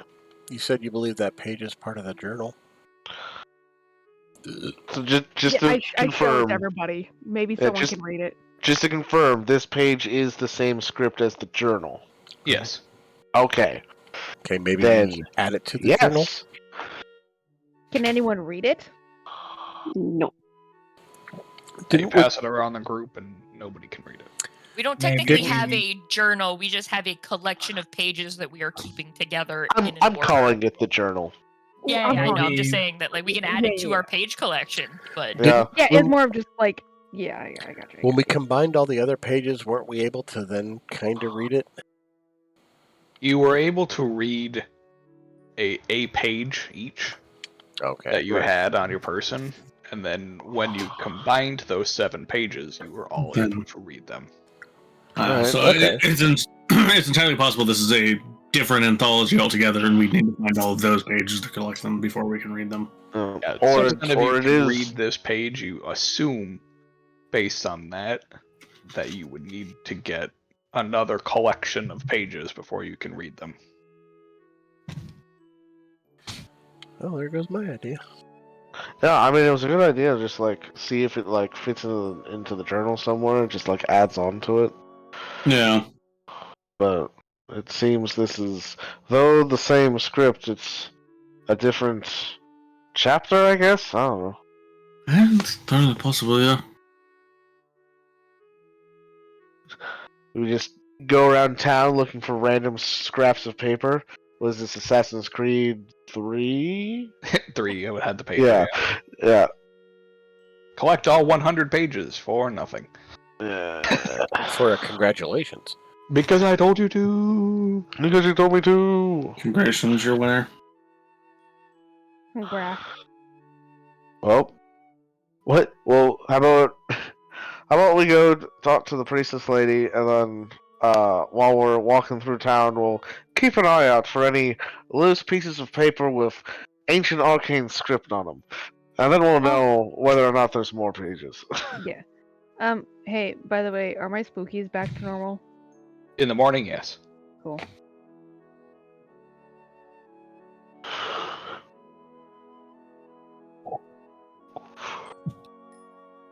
Alright, well, I'm gonna pretend everything's right in the world and that we now don't have to keep out an eye for fucking papers in the wind.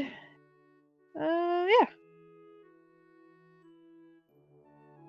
Orca wakes up and she gets out of the house and she decides to finally put her armor back on. Mood. We're going to Three Oaks after this, right? That's Yes. the plan. Yes. I mean, regardless of if we're going to Cathar's or like the Raven Feather Conclave or anything, we have to pass through Three Oaks anyways. Because going through the forest would be a bad idea, as we might get Such a bad lost idea. and find ourselves in the mist, which is a worse idea. Well, the stuff in the mist, just the normal stuff that lives in the forest. yeah, It's all- or killed by owl bears. That's not even the worst Or thing that by lives in the fruit. forest. Oh, the owlbears seemed like they were pretty tame. They have a That's decent. because they weren't hungry. Right, what I'm saying is like with the fruit running around for the owlbears to hunt, so they don't have a reason to chase after people. Yeah, but it's a question of how much fruit is there the farther away you get from Hollyvara. Also, we're no longer winter, we're back to summer today. Whoop! Still a All little right. bruised, but not as bad. Oh, I would just assume that the hunting patterns of owlbears would put them where the prey is the most plentiful. It's a big forest. Who knows what else is in there? We High might not boat have to. road. Yeah, we might not have to contend with owlbears, but yeah, there's probably more things I that think we- live between the trees. We also wanted to find that hideout that owl thief was using to get the remnants of the container that had Cantor's soul, Gotrin's soul, whatever. In it. You and Orca were the two to see it, right? So, Yes. So we'll just, I way mean, back. yeah, on the way back, we'll just camp in the same place, and then from there, I should be able to figure out which tree is the fake tree. Fair enough. Back to the Paladins. Woo! Yay. Yeah, Wherever the fuck they are. Yeah. In the north of You- the city. you head back to the Paladins. The cathedral. Yeah.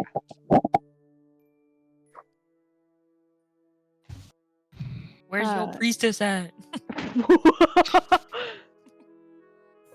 That should work, right? Oh, you would pass by her on the way there. She would be out on patrol. Can Neat. I stop Yeah. and talk to her then? Absolutely. Cool. Like as I was. Oh, hi, priestess. Do you have a minute? I can spare some time for discussion, yes. Oh, lovely. So this is probably a little bit of a weird question, but do you know anything about a man who wears golden eagle armor? History, current, past, anything? Really?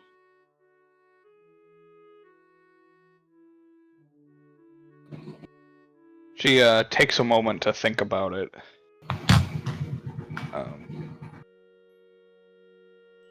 It doesn't ring a bell.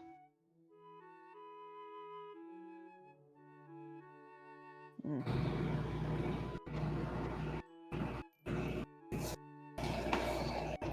All right.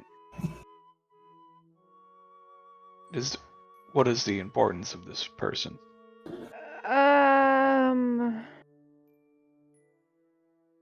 Don't 100% know yet. I kind of think it ties into the light of our Lord thingy that we were asking about before.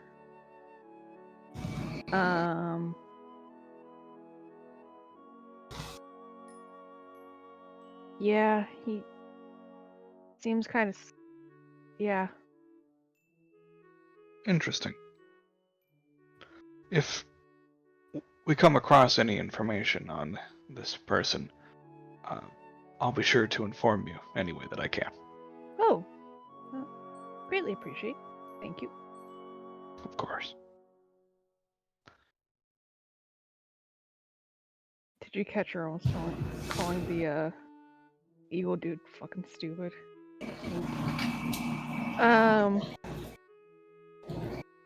Well, that's actually really all I had to ask you. So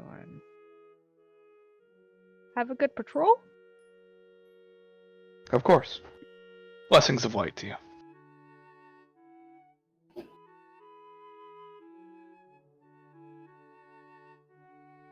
You as well. Awkwardly, kind of like waves and scuttles back. Yeah, she didn't know shit. So, 3 Oaks? We didn't see anything around town that looked like more pieces of paper. Make an investigation check. Okay. Investigation. God God damn it, where is it? 22. Nice. Okay. You guys are able to find another sheet of this journal. Oh shit, there's more. Yeah. Yeah, this one you would find floating on top of a leaf in a fountain. Nice. What? What? A leaf is floating on the fountain, and the paper is on the leaf. Yes. No, I heard him. It was just kind of What? stupid. Alright. Well, that's 2 now that we just kind of found in this town. I think maybe it might be a good idea to just kind of look around, see if there's any other pages before we leave this town for good. I know, that's another few hours of just kind of possibly wasting time, but If we're gonna get to the bottom of whatever the hell this says, I'm pretty sure we're gonna need all the pages first. Potentially,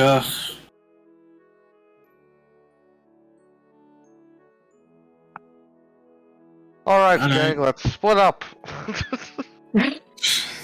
Cover more ground that way. Ooh, bad idea. What are you talking about? I don't. She just kind of like slow blinks and tired at him. Can I have a buddy? Oh yeah, like people can like double up. I'm just saying Neat. it That's cover my more only ground. concern. Yeah, like if we split up, we'll cover more ground than all of us walking around together. So are we just scouring Iden Alpha for paper? Papers with the Oh yeah, I arcane know. I don't mean. writing on I it. just mean the paper that we're looking for. That's what we're gonna do right now. Yeah. See if there's any other pages floating about. Maybe, people might have it, and they'll be like, "Oh yeah, I don't know where I got it, but it's just been sitting on my mantelpiece for the last 3 weeks."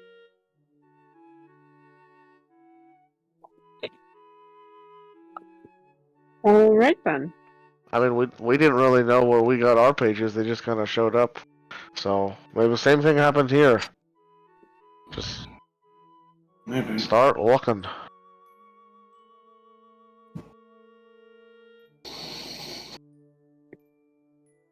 All right. No need to roll. You guys look around the rest of Iten Alpha and find no other diary pages. Damn. I totally helped look. I totally did not. I went to the cart and read my book. Nice.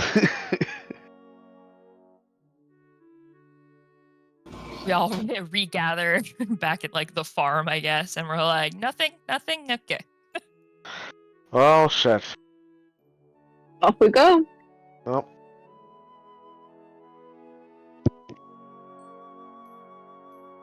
Maybe the pages just find us, you know? I mean, I feel like they did the first time, so. Exactly. So maybe we'll just find them as we are when we're supposed to.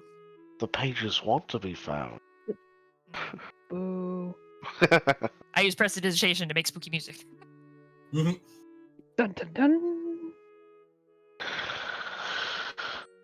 Anyways, on the road again. On the road again. Dun, dun, dun, dun, dun, dun, dun. We barely get outside of town. Alright, time to get set up camp. It's pretty much, you know. One whole Yeah. square. Yeah, basically, as you. Oof! Wow! What a trek! What a journey! Yep.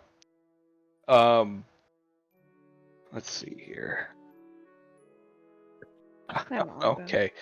All right. Who's taking what watch? Orca raises her hand. I'll take the first one. Now that the undead folks aren't lying about being undead, we'll just be on every watch. Fair. Turns out I'm always awake. I'll take half a second and all a third. yeah. So yeah, the real question just ends up being who's taking what watch, except for Hayne, who's on all of them.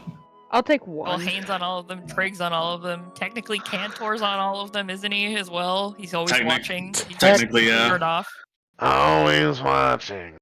We technically have 3 people that are constantly in some sort Yeah, of, like, yeah. semi-awake. Technically, none of us need to take watches, Yeah, but no one actually needs to watch, but those 3 are just, they're like sentry turrets. We just post them up in 3 different directions and we're good. Yeah, Right, but I fair. can't move for at least 4 hours. So. Yeah, I know, but you still see, right? And like Oh, hear? yeah. Yeah, so Yeah. exactly. If something happens, it's not like you're like, oh, I gotta wait 4 hours before I can wake up and alert the group. Like, yeah. It's like a mandatory shutdown phase where it's like, oh, I'm out of commission for 4 hours. Something it's just attacked it. us an hour in. I'm just sitting here for 3 hours watching all my friends get killed. So what you really Yeah. need to do is just put a pole in the cart and put Cantor on top and have the pole start rotating very slowly, and you will have a 360-degree surveillance camera. No, even better. We put Cantor on Grace, and Grace just circles the camp. Eh. I love it. That could work too. Make sure I just don't fall off. I'll go on first and half of second. Not surprised. I wonder why. Surprise. Like I'm playing Dodge the Alliance. I'll take on one. Two undead, a construct, 2 elves. Yeah, like so many of them. Yeah. The only ones of us that need full sleep are myself, Orca, Mel. That's it. Then, I don't know if Mel does because I don't remember I if do. Kalashtar have any. Okay, I don't dream, but I still need sleep. that's right. Okay, I'll take third watch. She's I also need to exceptionally do the tired tonight. That's She's why I'm like sticking already with half one. dozing away. Like I'm on third and part of second. At least I guess that's where I'm needed. So All right, first watch. Sure. Go ahead and make perception checks. Oy vey. That's on brand. Give me 1 second. I was the sleepiest, Wait. the most perceptive among them. No, I looked at the wrong number. That's actually wrong. Sorry, my bad. Hey. Okay. Come on, go green. It's you know when you get to that point where you stayed up all night, but like You're right like before you're about to just go to bed, running off. like You're basically wide just awake. running off everything you have left. Like Yeah, it's the last bit of like what you have in your system going. yeah. Yeah. And then as soon as it's gone, you're just like. Kapow. She's just gonna fucking crash. Yeah.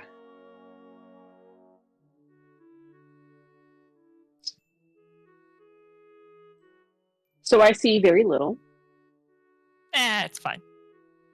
See the thing is because I see even less. Oh, is the second one Trig? Yeah. No. Oh yeah. Yeah, no, from Mike. He too. I wasn't sure in which order. I guess a safe assumption is probably Hane first, Trig second, and most. It's usually gonna be that way. Yeah, he's probably have Hane's sheet up right in front of you. unless otherwise specified. Yeah.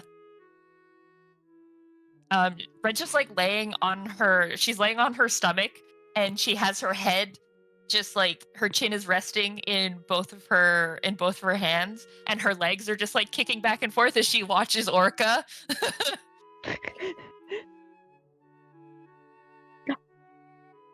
Orca's kind of just like looking back at her, and she's just like she's trying to not make it out that she's unnerved, but she's just like in confusion. She's just trying to stare back at her.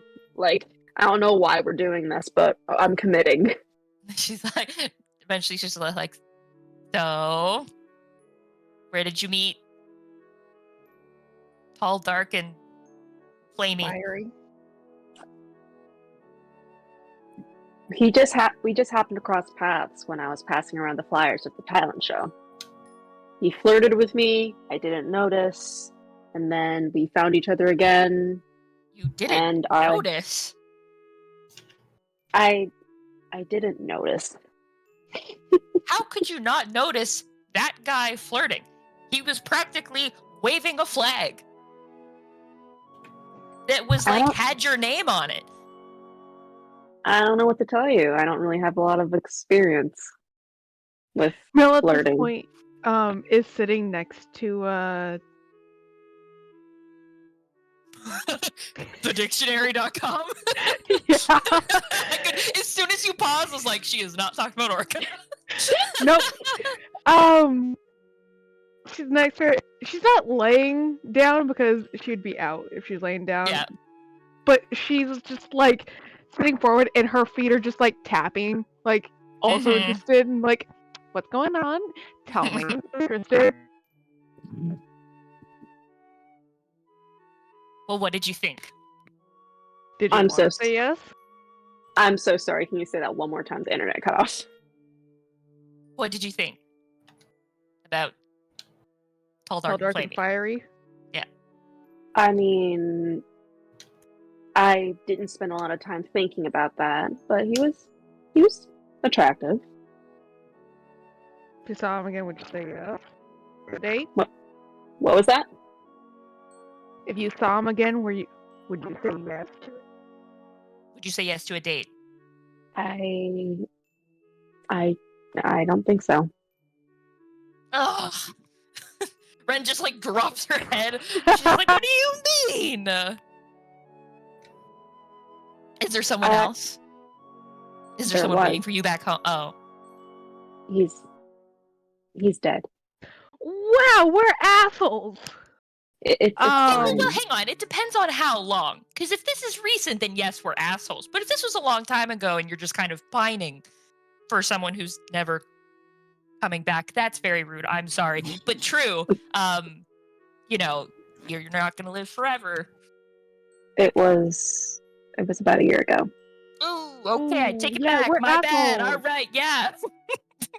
Sorry. It's all right. A lot's happened since he passed, and Orcus just kind of holds the little pouch necklace she has, and she's just looking at it. And regardless, I don't know if it won't ever happen again, but not for a bit. He's always with me.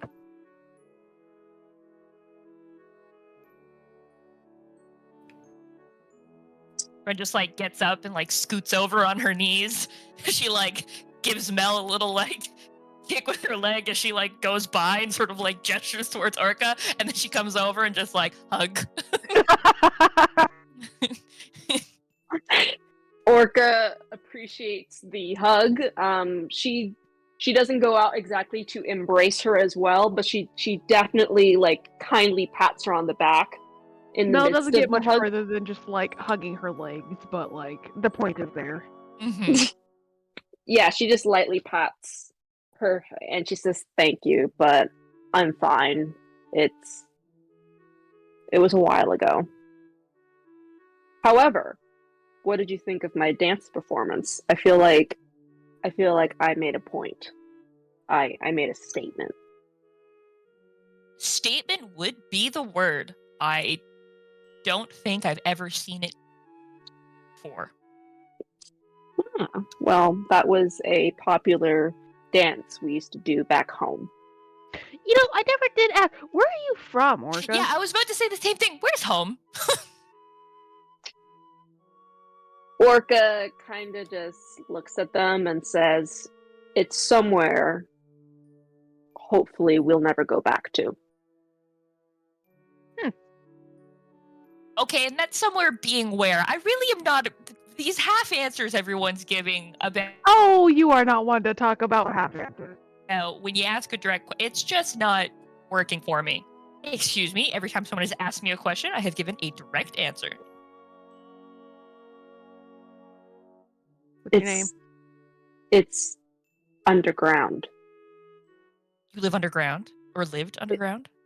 It's an underground city. There's a few underground cities that travel amongst each other. She's like still really close to you because she like just let go of the hug, but she like scoots even closer. Her knees are like right up against your legs, and she's like, "Where?" Orca just shrugs and says, beneath a very big city. Okay, well that's obviously what underground means, but under where? Actually, underground could be underneath a forest. So I've already given you a clue. You're under the forest. Do you know how big the acres? Do you know how big this forest is? Do you know how many cities are above or on this forest or in this forest? At least like 3. At least. So. All right.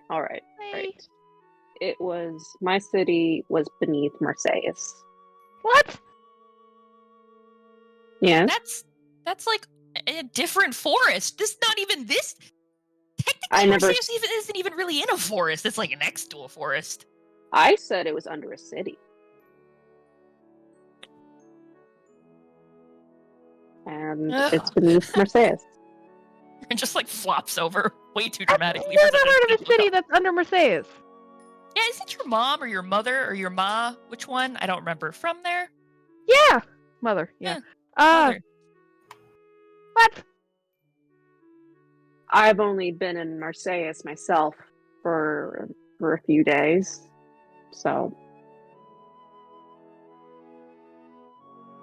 that's where I stayed after I left home. Why'd you leave home.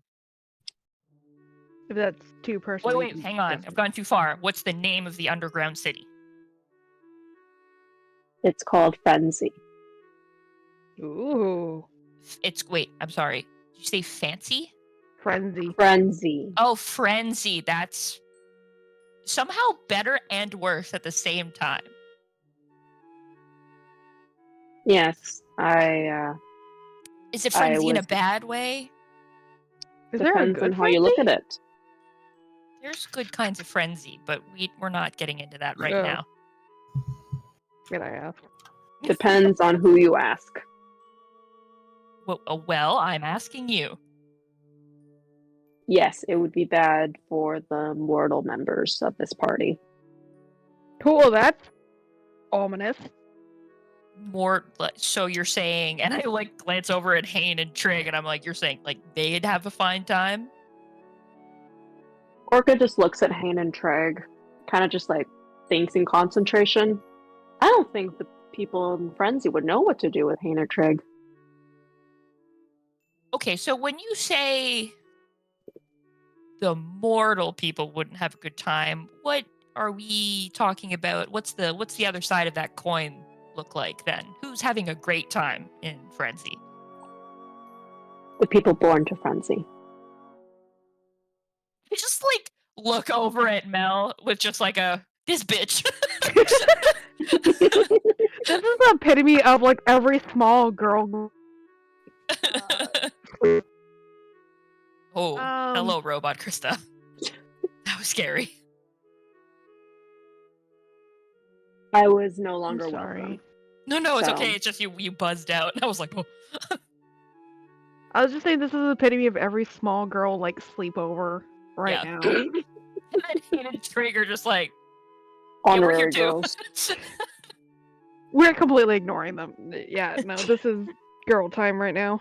To be fair, Trig is being a sentry as being the military man that he is. Hane is practicing horseback riding to work towards certain feats he might be trying to get. Nice. We're just having a conversation, and Trig is just posted up, unmoving, and Hane's just riding around on his horse. Yeah. Just the sounds of galloping getting closer and further away, and closer and further away. Yeah. Let's just gotta like look at her for a second and just say, God damn it, and then just what the fuck is Hane doing?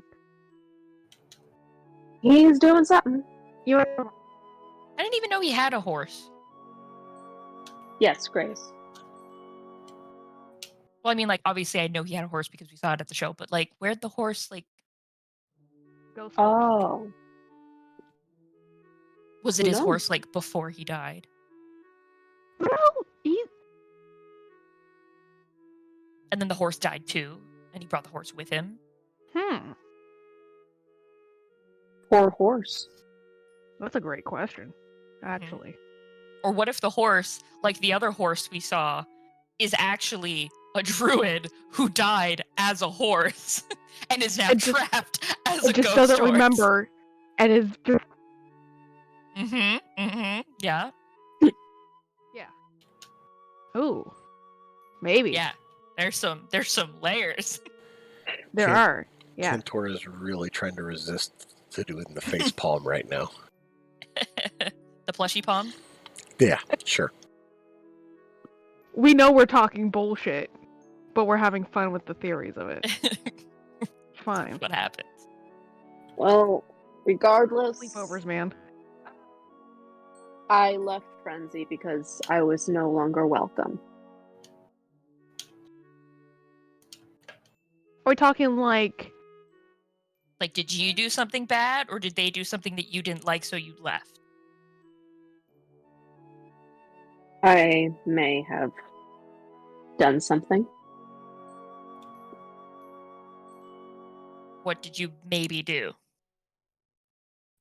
I tried to avenge the last one. Wait, I'm sorry. You tried to avenge the last one? She gestures to the pouch and she says, I tried to avenge him. Oh, And okay. And it just wasn't looking good, so it was a tie between getting him out or continuing the job. Wait, so somebody killed him, and then you were trying to kill the person that killed him, but then it didn't work out, so now you're on the run. Yes. Sort of. It's complicated. Kind of romantic. It's very romantic. Yeah, screw tall, dark, and flamey. That's boring. He's got fancy words. You've got plot. Orca just kind of like nods, like tilts her head, and is just like, "Thank you."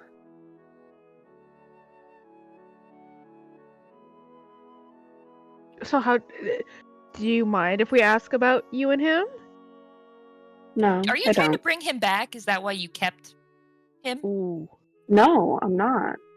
Before he Oh. died, he never had a chance to really explore the world. And before he ended up in Frenzy, and I'm honoring him. He's also why I Oh. became a paladin. He was a knight.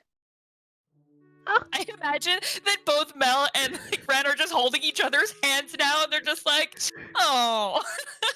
Just like, this is too cute. How did you guys meet? Like, what was your love story? You have to tell us the love story. He was a knight in the As she town. begins telling the story, Ow, God damn it. Go away, owl bears. No one's got time for you your guys shit right hear now. some rustling in the foliage of the trees, and running past the edge of the camp as you turn your heads to find out what exactly is making the ruckus, you spot 4 what can only be described as fungus-covered ferrets.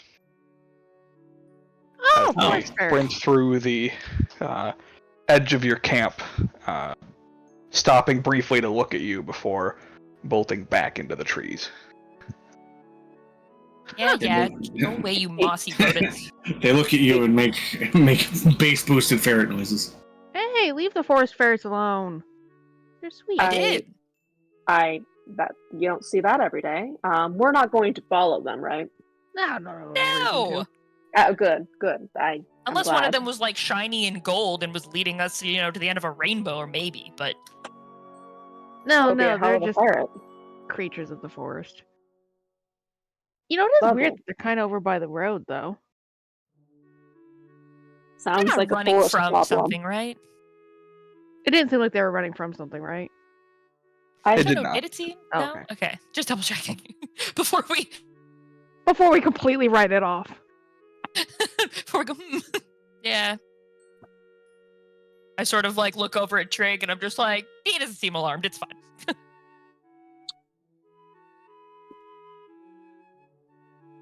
Didn't move a non-existent muscle. Yeah. Nice. Anyways, he was a knight.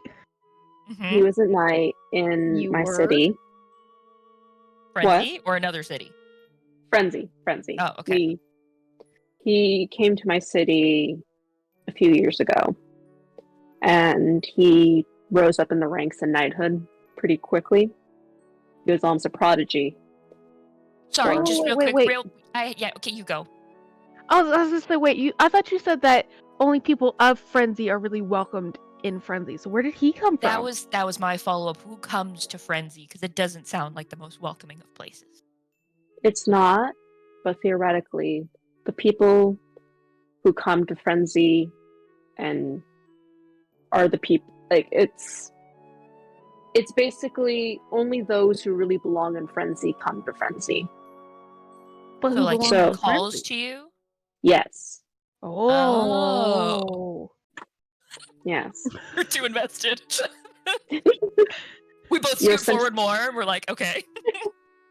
You're essentially led to Frenzy. We accept converts very readily. Convert? Is this the mother you were talking about? I heard you under your breath one day. I don't remember exactly when. Something about the mother. Is that She is a mother. worship? Yes. I worshipped her. or shipped Oh. her? Okay. She's basically, a people come to worship the mother. yes. If you stay in frenzy, you worship the mother. There's Oh. no alternative. Theoretically, it's the mother who leads you to frenzy. Is she like, an actual person? You know how some people worship real, like actual people, or is she someone who's a been and gone, if you will, and is now like a symbol? She's a person. Oh, so And she's like both? actually there. Yes. We've seen her in the flesh. Ooh. I haven't personally, but through our histories, there's been a lot of evidence of seeing her in the flesh. And we have a high priestess who's basically her representative, her voice. You know what? We are getting so off track.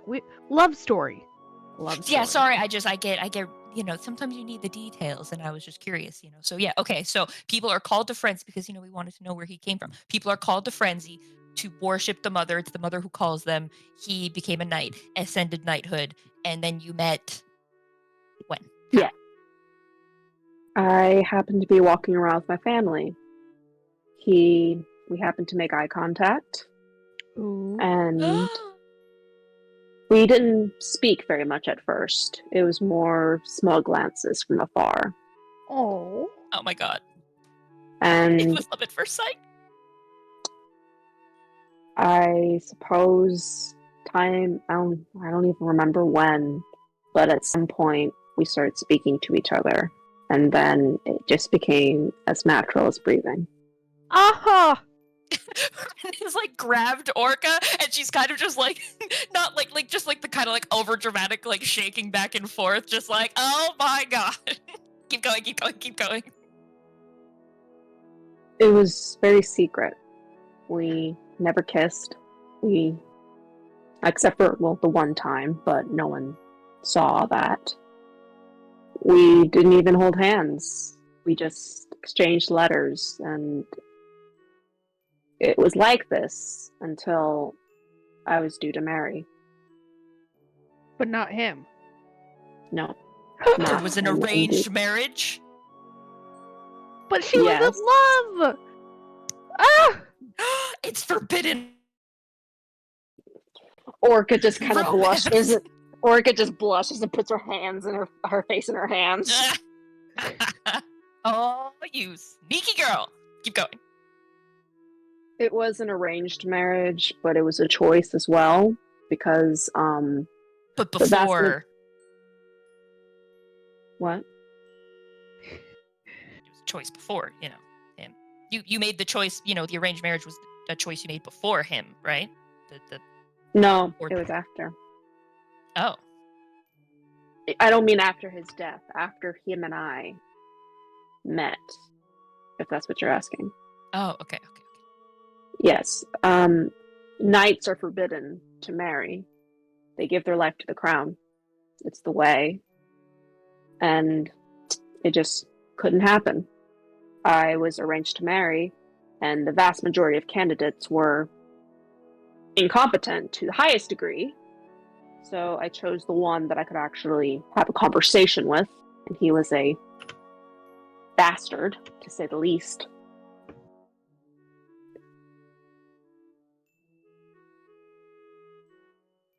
Did you killed run him. from the wedding?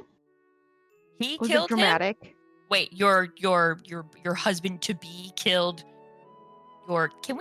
does he have a name? I feel weird just calling him he. Icarus. Both Ren and Mel does the same reaction, just like we're attached. And he's already dead. So your He husband flew to too be- close to the sun. Back to your horse, Hane. Finds a rock and just kind of like chucks it at him absentmindedly. Shut up! Yes, my husband to be killed Icarus. Ah! Because he And- found out, or just, for Yes. some other reason? He found out. He didn't think it was acceptable for me to have such emotions for another. And he killed them at the wedding.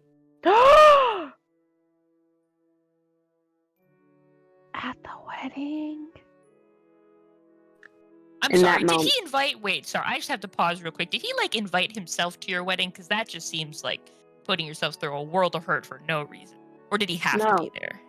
He had to be there. He was guarding the okay. royal family. You had the royal family at your wedding? Dang, Wow. girl. We're all very involved with royalty and the priests. It's a very interconnected community. I mean, yeah. So you didn't marry this guy, right? No. Okay, good. Upon Just making sure. watching Icarus lead out, I saw something. Mm-hmm. There was a bowl of water in between me and my fiance, and through some weird motion, the water turned into a dagger. Wow. And it was a peculiar dagger, because though it felt like water, it was still tight in my hand. And I just had the urge to do something about everything. So I slashed Virgil, my fiance, with the knife hard over the face. And by the time he went down and I was about to attack him again, I saw that the remaining guards and crowd were coming towards us.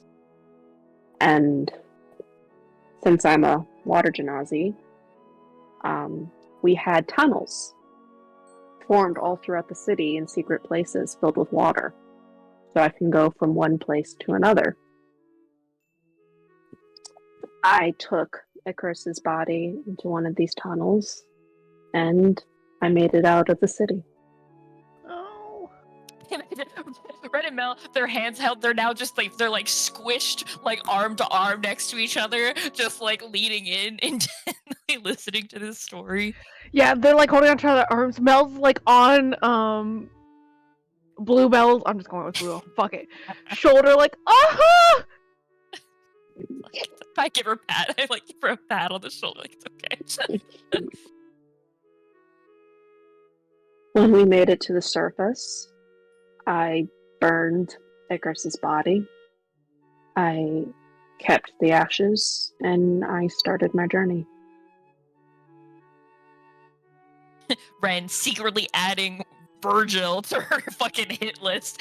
Weird uncle who tried to kill the kid back in Night and Alpha. Virgil. Son of a bitch.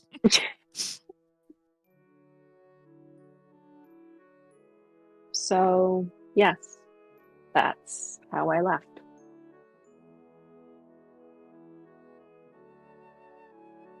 And then you found a page, and then you found us. I Obviously, there's probably some more to it than that. But found my god, Ooh. my Not the goddess, if you will. A different mother. A Oh. sister to the mother. Ooh. so Yes. the aunt. Technically, but she is my true mother. Oh. I went to Merida, and I met someone. Not a lover or anything, but a friend. He helped me find myself on a ship, going through the Arturian Sea. And one day, a monster hit the ship, and I was pulled under. And that's when I met her, the mother. Wow. The sea She- mother. Yes. She governs the sea. She's a goddess of justice. And she entrusted with me to be her champion. I swore an oath to Kill Virgil. Yes. She's like, okay. Sorry, there's probably like a more flouncy way of saying that, but you know, that's pretty much it, right? Yes. It's basically to make sure that what happened to Icarus doesn't happen again. Should totally just You have lived in a Virgil. fucking cave underground and you've seen more world than me. What the fuck? Just give Mel a pat on the back, like, there. I'm sorry, Mel, do you want a dead lover? I see I the don't dead every recommend. day, like, You see the dead? constantly. Spookies, ghosts, dead every day. All day. Every day. Wake me up in my sleep sometimes. Could Oh, I? is this your way of saying you're in love with one of these dead people? Ew, no. Oh, okay. Just checking. Could you see if Icarus is around? If it strains you, I don't want you to. Give me a description. It just is my life. I can tell you now. Does it- There's like 17 people around right now. You gotta give me a. All the ghosts are also listening to the story.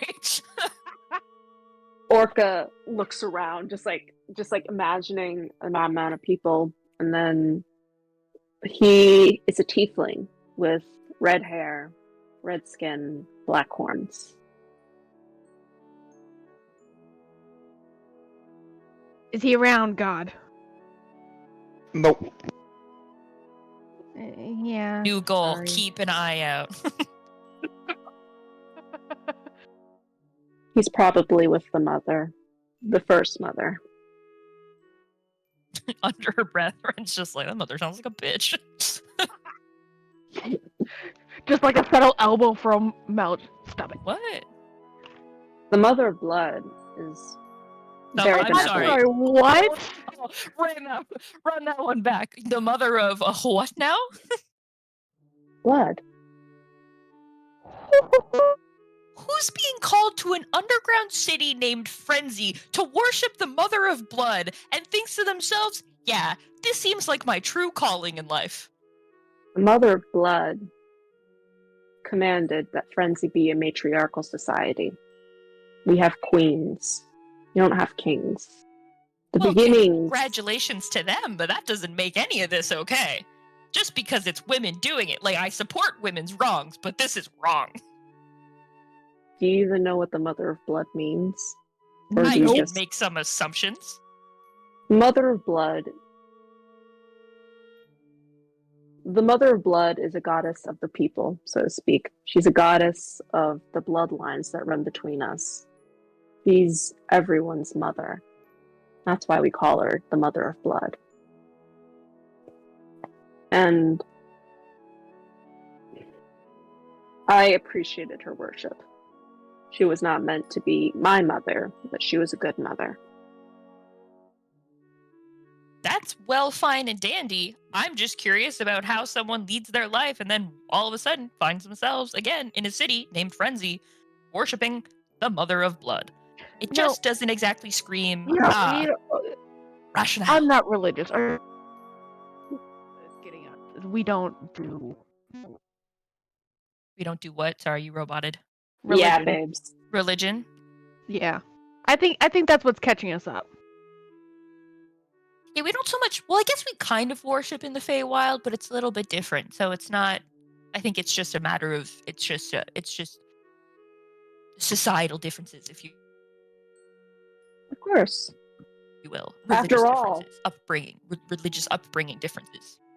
After all, though we accept converts into the city, we don't necessarily want everyone coming in. It's not for everyone. Yeah, no, living underground does not exactly seem like your average Joe's typical lifestyle. Yeah, I mean, we Isn't don't that have right, peasants. Cantor? Why's it always got to be a Joe? Every damn time. After all, in Frenzy, there aren't any peasants. There aren't beggars. Everyone lives the same way for the most part. We do have royals, and they have I was more. gonna say, I was like, you do have royalty. That's not exactly, It's not. Yes. I mean, in the sense of no one's poor. We don't have money in that way. It's je ne sais quoi, socialism.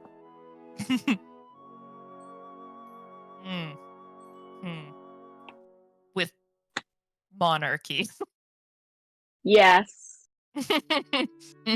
but from what I hear, the royals don't have as much freedoms as one would believe. That's what they always say. Because they want you to feel bad for them so that you don't try and, usurp them. Orca just shrugs. Well, I'm very sorry to hear about your lost love. I appreciate it. And though it was interesting being flirted with, I don't want to move on from Icarus just yet. Totally fair.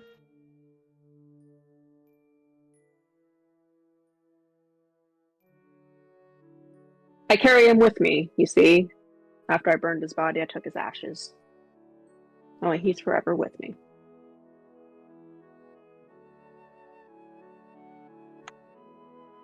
So, what about you two? What are your backstories like? Wow, that's a long story. Yeah. Wow, that is a boring story on my end. I think we're gonna have to do this like in nights, Echo because beds. Yeah. no, it's not so much that. I feel like it's just there's just so much to go off of, and like the next group is going to be coming up here to watch. Ooh, so exciting! But Oh, check the time. Oh, yeah. Yeah. you need to sleep. You literally look like you're barely holding on to consciousness. Neat I am. Excited. Neat. Immediately out. Just kind of like flops backwards into her bedroll, like, and there she goes. I give Orca a pat, and I'm just like, well, I don't know if this was something you and well, I guess you said that you and Icarus never talked a whole lot, but maybe one day, if ever you consider it, he did pass. It seems well before his time, and in a way that was not exactly, natural. It's not like he was sick or something. So there is a spell that could like bring him back, whole body and everything. Just it's expensive and really hard to do. So it's something to think about for in the future, maybe. I see. I definitely have to think about that. You have it's gonna it it requires like really expensive diamonds. Ah, We're talking like upwards like 20 upwards of 20,000 gold. So like it's gonna take you like a minute to get the money together. So you have time to think about it, but it's just something to think about. appreciate it. To add to that, also just think about it in general, because sometimes they make peace with them. They make Sometimes what? they make what? They make peace with the fact that they're gone from the physical Oh world. yeah, you can probably Yeah. check with him before you bring him back, because like maybe he doesn't want to come back, but like I'm pretty there's probably a spell for that too. Yeah, probably somewhere, yeah. Mhm. If we're lucky, maybe one day he'll just like pop in for a visit, and like Mel will be able to ask him. Yeah. Sure. Well, this was very fun. It's Your like story was Gogo actually Lake incredibly Cat. sad, but Yeah. this was very fun getting to know each other more. It was. Like just like gives her a leg pat and then just like, well, I'm yeah, you both need to sleep.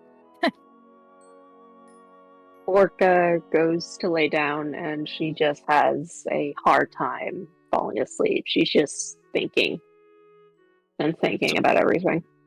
It's like the kind of sleep where eventually you're just like your brain, you go from one moment you're just like so deep in thought, and then you're just boop asleep without noticing. Mel gets comfy is just instantly. Yeah, I feel like Mel literally hits the pillow and is gone. You're snoring coming from her bedroll. Like, yeah, that's fair.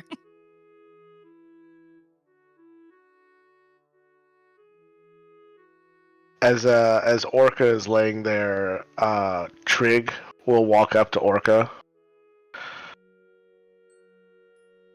and like make his presence known. And you watch as he like digs into his jacket and pulls out a little necklace with a locket on it and holds it out open to Orca. Aw, Trig, come on, man. And in the locket is what looks to be a small portrait of a human man in military dress standing next to a woman sitting in what looks to be kind of like a gothic era style dress. Oh. Buddy, come on. And then he just nods to Orca and then turns around and walks away. Ren just like his face, she like turns her face away and has like her hand over her mouth and she's like, don't cry, don't cry, don't cry, don't cry. Orca takes it. Well, Just he didn't give it to you. He just showed it to you. Oh, okay. Yeah. Is it like of me, or is it just of somebody else? Somebody else, a human woman. Yeah. Gotcha. The assumption that could be made is that it's probably Trig in a past life, and then Yeah, his. he's basically sharing that he lost someone too. Yeah. He's saying same bro, but he can't say words. Bro. He can't say the words. I'm sorry, I was confused, but okay, I get it now. Same bro, just way more dramatically. Orca just kind of stares at him for a moment. just like solidarity. Yeah, he just nods and then turns around to renew his watch. Ren like gets up just to go check on Kane before waking the others. She kind of just like tries to flag him down during his horseback riding. Yeah, I'd say like around this time is like Hane is like practicing with Grace like from standing like going down on so like she's laying down while he's still in the saddle to like try to like keep it oriented, that type of thing. And then he sees you walk in and was like, oh hey, what's going on? Do you also have sad, tragic backstory regarding a lost love? This is getting too much to handle. What?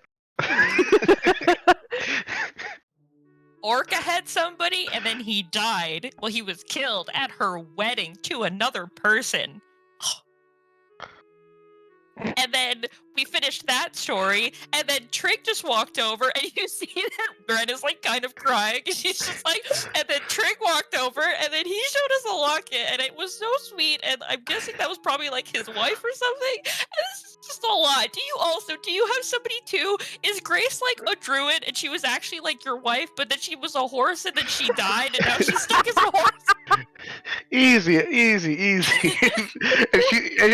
she's like on the verge of tears, like Hayden's just gonna like just gonna pour her into a hug. Like, you had a tough night, didn't you? Like, this is so sad. Like, did Wolfheart had a wife too or something, and then like she's gone, and then like this a lot. Even Elias has someone or has someone. I can't remember anymore. Everybody's dying. Hey. Well, he kind of like tries to comfort her. He's like, well, if I do have a tragic backstory, I don't know what it is. If I ever find out, Any better? You don't even. if I ever find out, I'll let you know. I don't think I want to know. Um, Only tell me if it's happy, okay? Like, and don't tell me about how Grace died because I can't handle that, okay? Well, I don't really know how Grace died. All I know is that when I called to her, she came, and she feels like an old friend. Red just like looks up at you, and then she just like starts sobbing. Oh like, no! drops her head on your chest, like, what do you mean, an old friend? I don't know, just like someone that like. But she's dead. I mean, she died. Oh well, I mean, so did I. Maybe we knew each other back in our old lives. I don't know.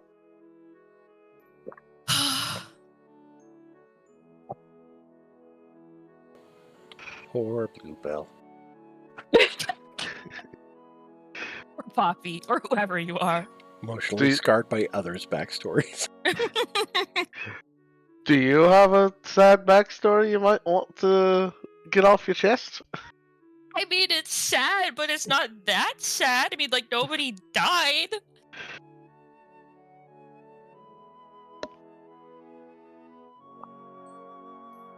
Well, I'm willing to listen. I already have to tell the girls, and I don't want to do it more than once. So you can listen the next night when I tell them. I'm gonna go wake up the others. Have fun with Grace. Like, wipes her tears and starts walking back to the camp. Gives Grace a pat, just like. He just left there. He's just like, men, we don't know what we did.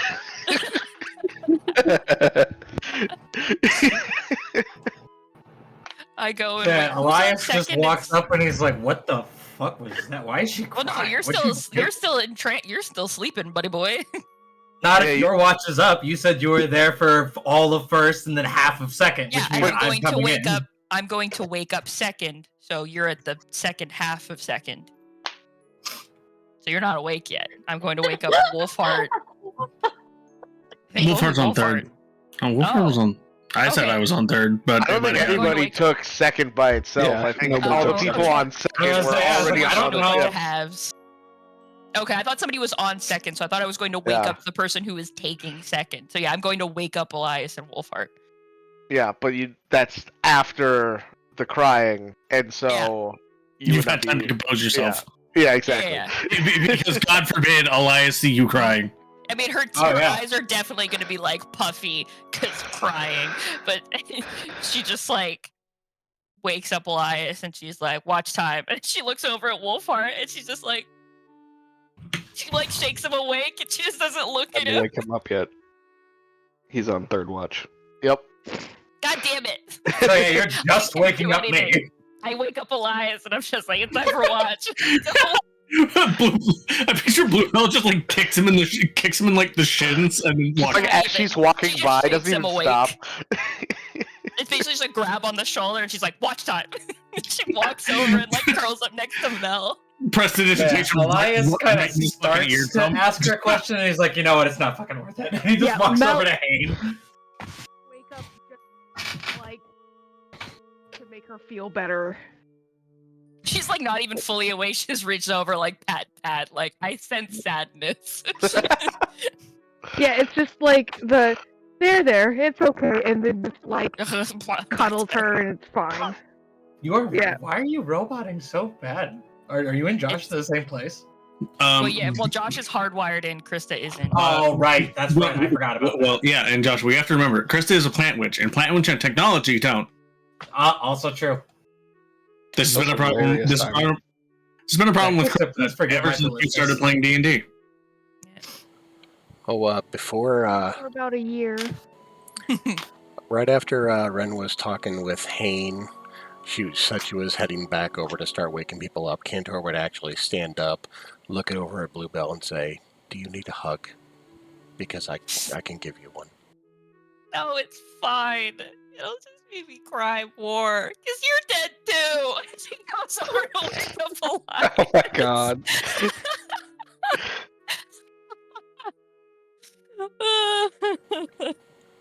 And I don't know if you've ever seen a sad plushie before, but he looks dejected and goes and sits back down. Curls up to sleep and she's just like, "I hate this day." I'm just picturing like the sad Elmo meme. Yeah. All right, Elias, you're up. Yeah. Oh my god. With the 2 ghosts and the plushie. Have fun.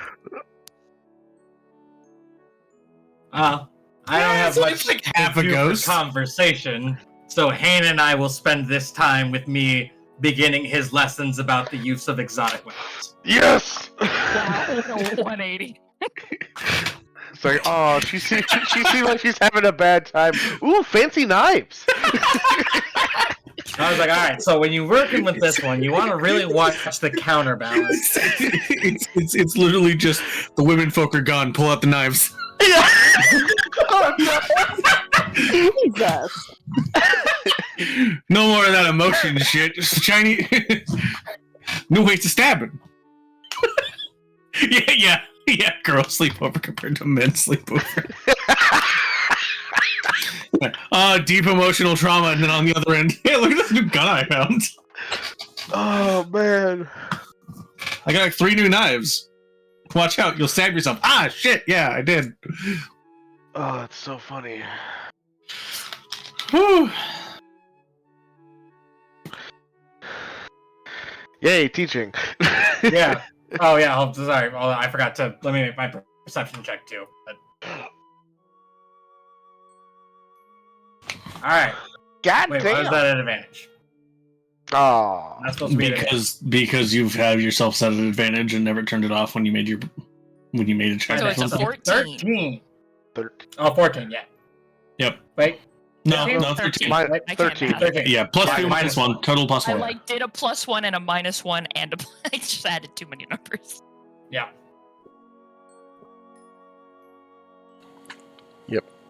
I'm assuming Sounds I'm just about right. keeping my rolls for my guys. Yeah, that's fine.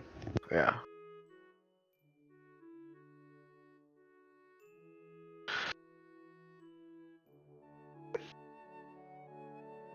You may proceed.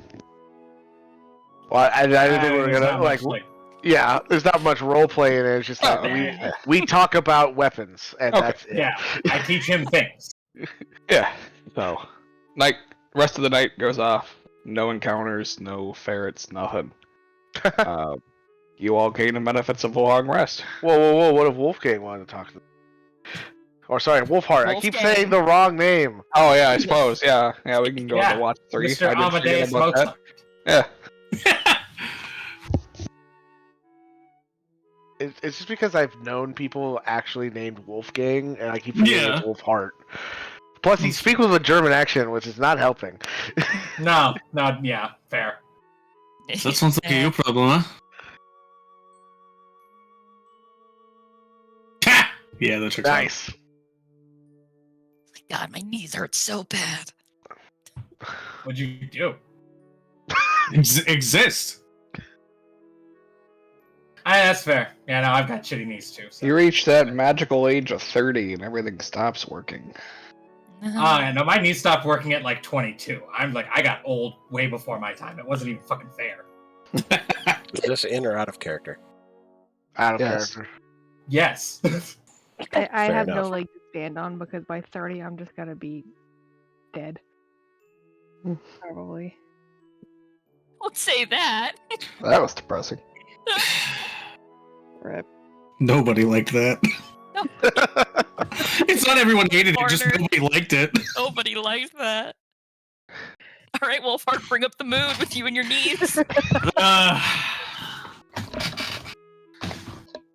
I was gonna say you and your operational knees, and then I realized how bad of an idea that would be to say. Yeah. I was like, wait, no, not to him. Don't say that to him. Yeah, the only character you can't say that to. Ooh. You say as we Uh. actually try to get the money to fix his needs.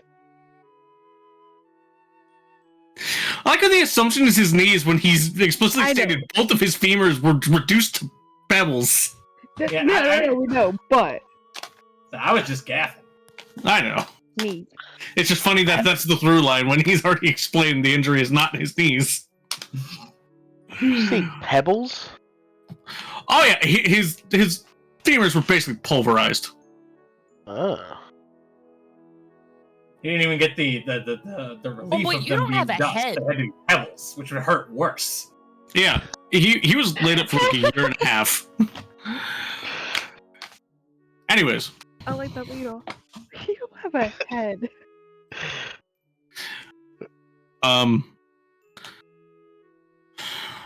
it's good to be out of that city at least.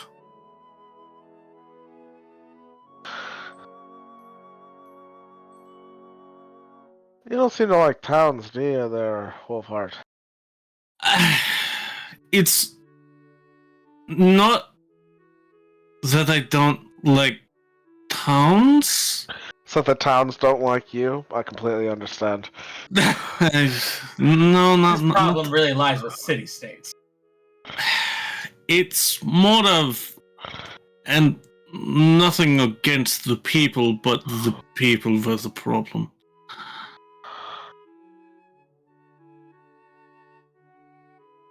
Well, I understand. When people get together, they do seem to get a bit more panicky.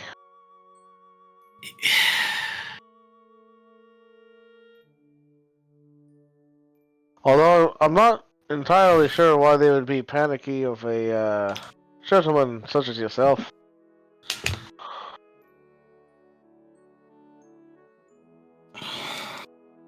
I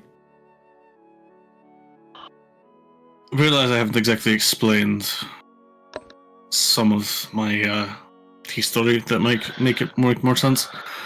I am. Do you have a tragic backstory? Well, this instance, not exactly. Why? Because apparently tonight's been the night for sharing tragic backstories. You might want to wait a bit before you tell Bluebell. I think she got a little overwhelmed. Yeah, I I don't was about think to she say, could that was a handle very pointed question. Bluebell. I don't think could handle another tragic backstory tonight. We need to really pace him out. Well, it's not a good I'd thing like to she say that is one. presently occupied. I know elves don't sleep, but like, I don't know what happens. It's elf business, don't worry about it. Okay, They call but it the press. so Shush! How do you know? Because I know. I'm watching you. Watch me all you want. I'll watch you back. I dare you. I'll build you binoculars so you can do it better. I stare into your soul. Oh, would I you stare two just into kiss your- already? No, because I'm not that would kissing a just look puppy. weird. It's not like I have anything against, like, you know what? We're not going there.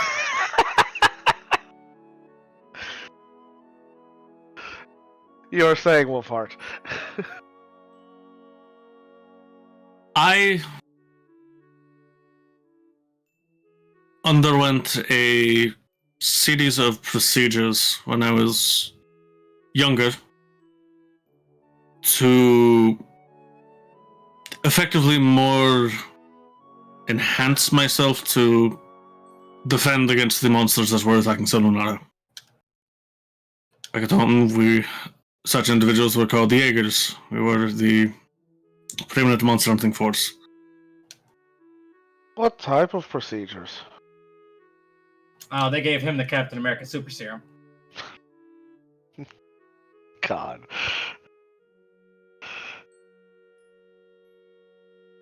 I don't wholly know. Oh. Because as a consequence of my particular undergoing this procedure, I do not remember anything before I woke up. This was not a consequence for everyone that underwent the procedure, it's just my own. And at this point, with what has all happened in Silmarilla, it's probably better that I don't remember anything before that, because most of the people that were involved in my life prior to that point have probably long since passed. And not in peaceful ways. So you're a little bit more like me, where you don't really remember any of the before times. Maybe you died on the operating table. No. individuals who undergo this procedure and die do not come back looking like people. Part of the procedure is an implantation of I guess the best way to put it is some kind of alien parasite. Ooh. Those that died on the operating table were then sorely consumed to grant that alien parasite more of a hold in the world, and were then consequently put down. These parasites are, for lack of a better way, adopt the form, I guess, or the archetypical depiction of apex predators. Mine just so happens to be the wolf. That's why I took the name Wolfheart. Oh. And as you may well understand, wolves hunt rabbits. Oh. So this is more of what you're having kind of like a primeval reaction to everything going on. Correct. This is why I did not wish to oversee children, as far as I am aware, my generation of Jaegers were different than the newer ones. That would have been really helpful to know before I brought you to a farm full of bunny people. Well, hey, nothing happened. Everything turned out all right. I was Saying. not. Yes, there was a risk. I didn't know that they were there. I do not know this place at all. I have not been up this far north ever. No, but I did mention before we went into the city that I would be taking us to a farm full of bunny people. I understand why you weren't comfortable telling me. I'm just saying it would have been nice.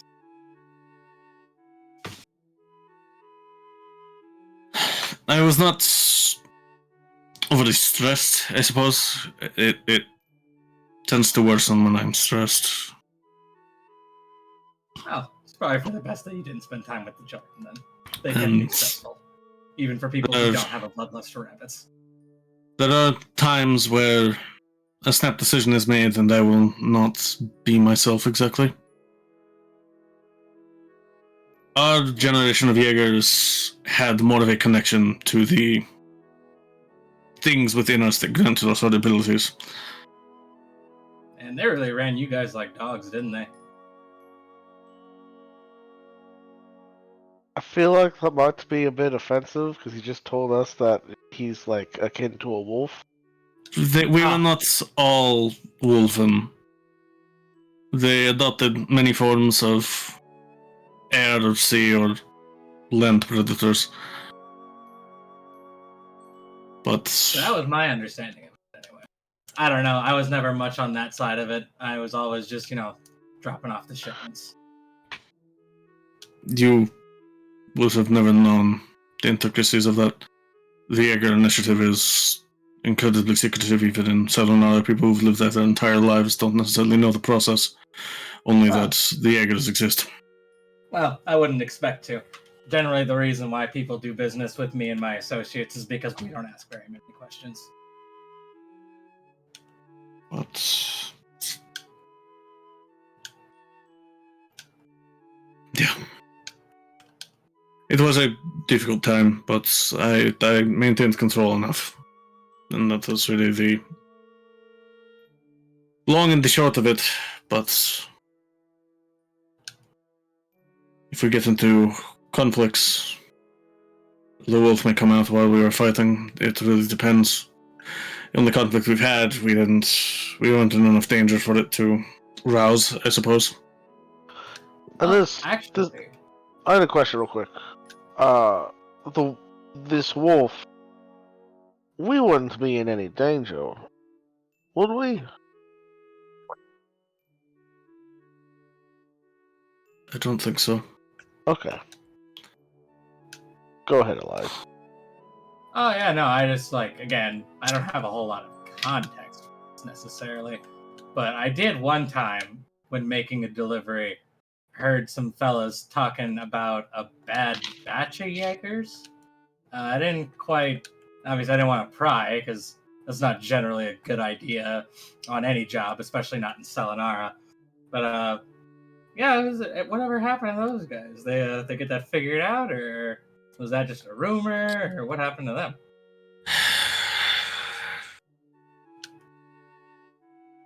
It was not uncommon for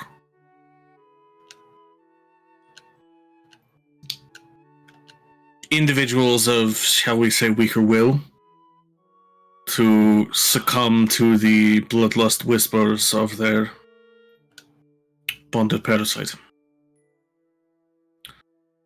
And the only thing worse than a Jaeger on the hunt is a Jaeger who cannot stop being on the hunt.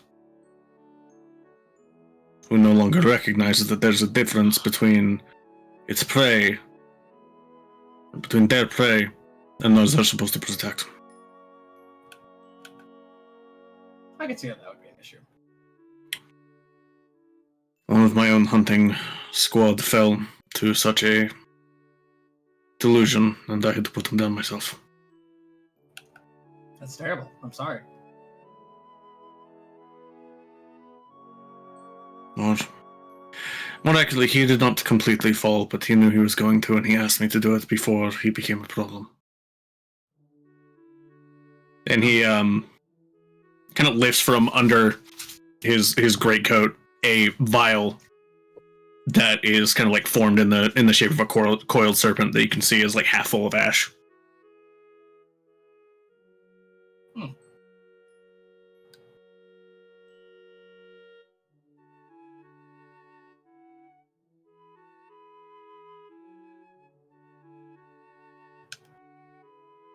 Wow. This has been sufficiently depressing. Yeah, definitely. But why I don't necessarily like talking about my history. There's not a whole lot that is lighthearted and fun about it. I have a few hunting stories that I guess aren't terrible.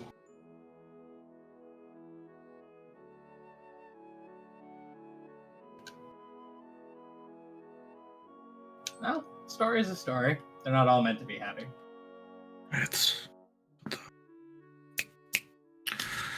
I guess it's been a while, and I meant to follow up on this earlier, Elias, but I got distracted by other things. But you did mention that you were interested in crafting a weapon for me, or at least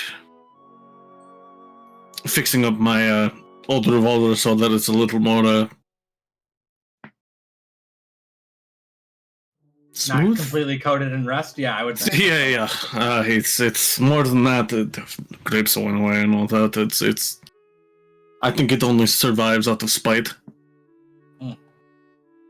If you give me just a little bit of cash, I should be able to clean that up real nice for you. I can even make some modifications if you're in the market, but that'll cost extra. I think you'll also have to train me in how to use it after you modify it. I would. That'll also cost you. But, I'm sure we can work something out.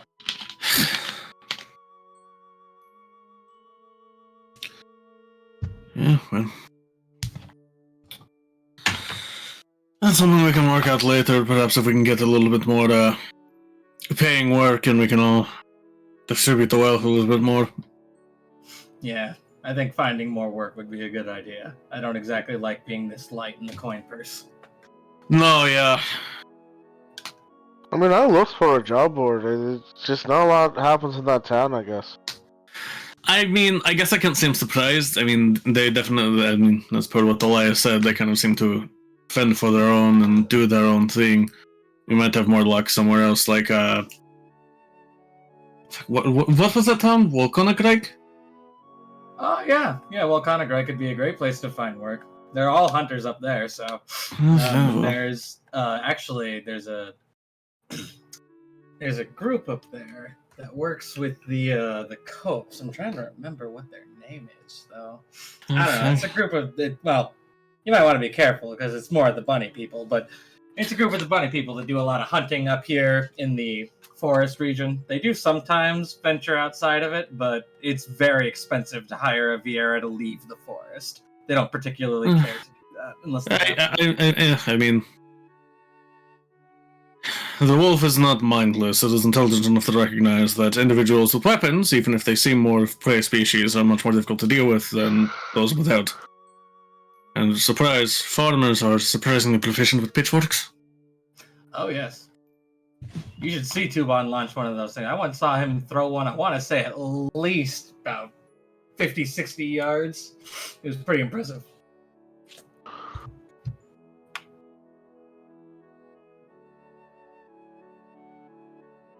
Aye. Alright.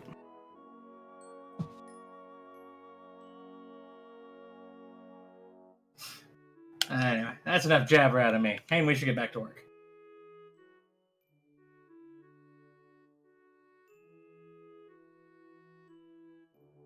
More knife talk.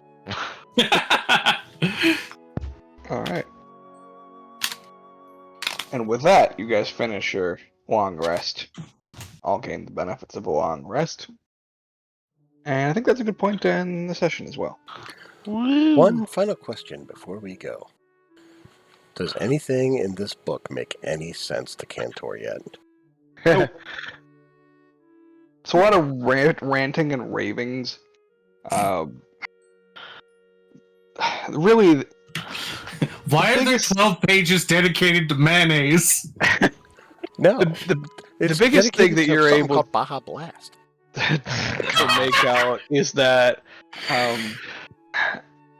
there seems to be a malevolent, not malevolent, an unknown force of will beyond the words that make absolutely no sense whatsoever. Okay. Then Cantor is just absolutely getting frustrated at this point. Yeah.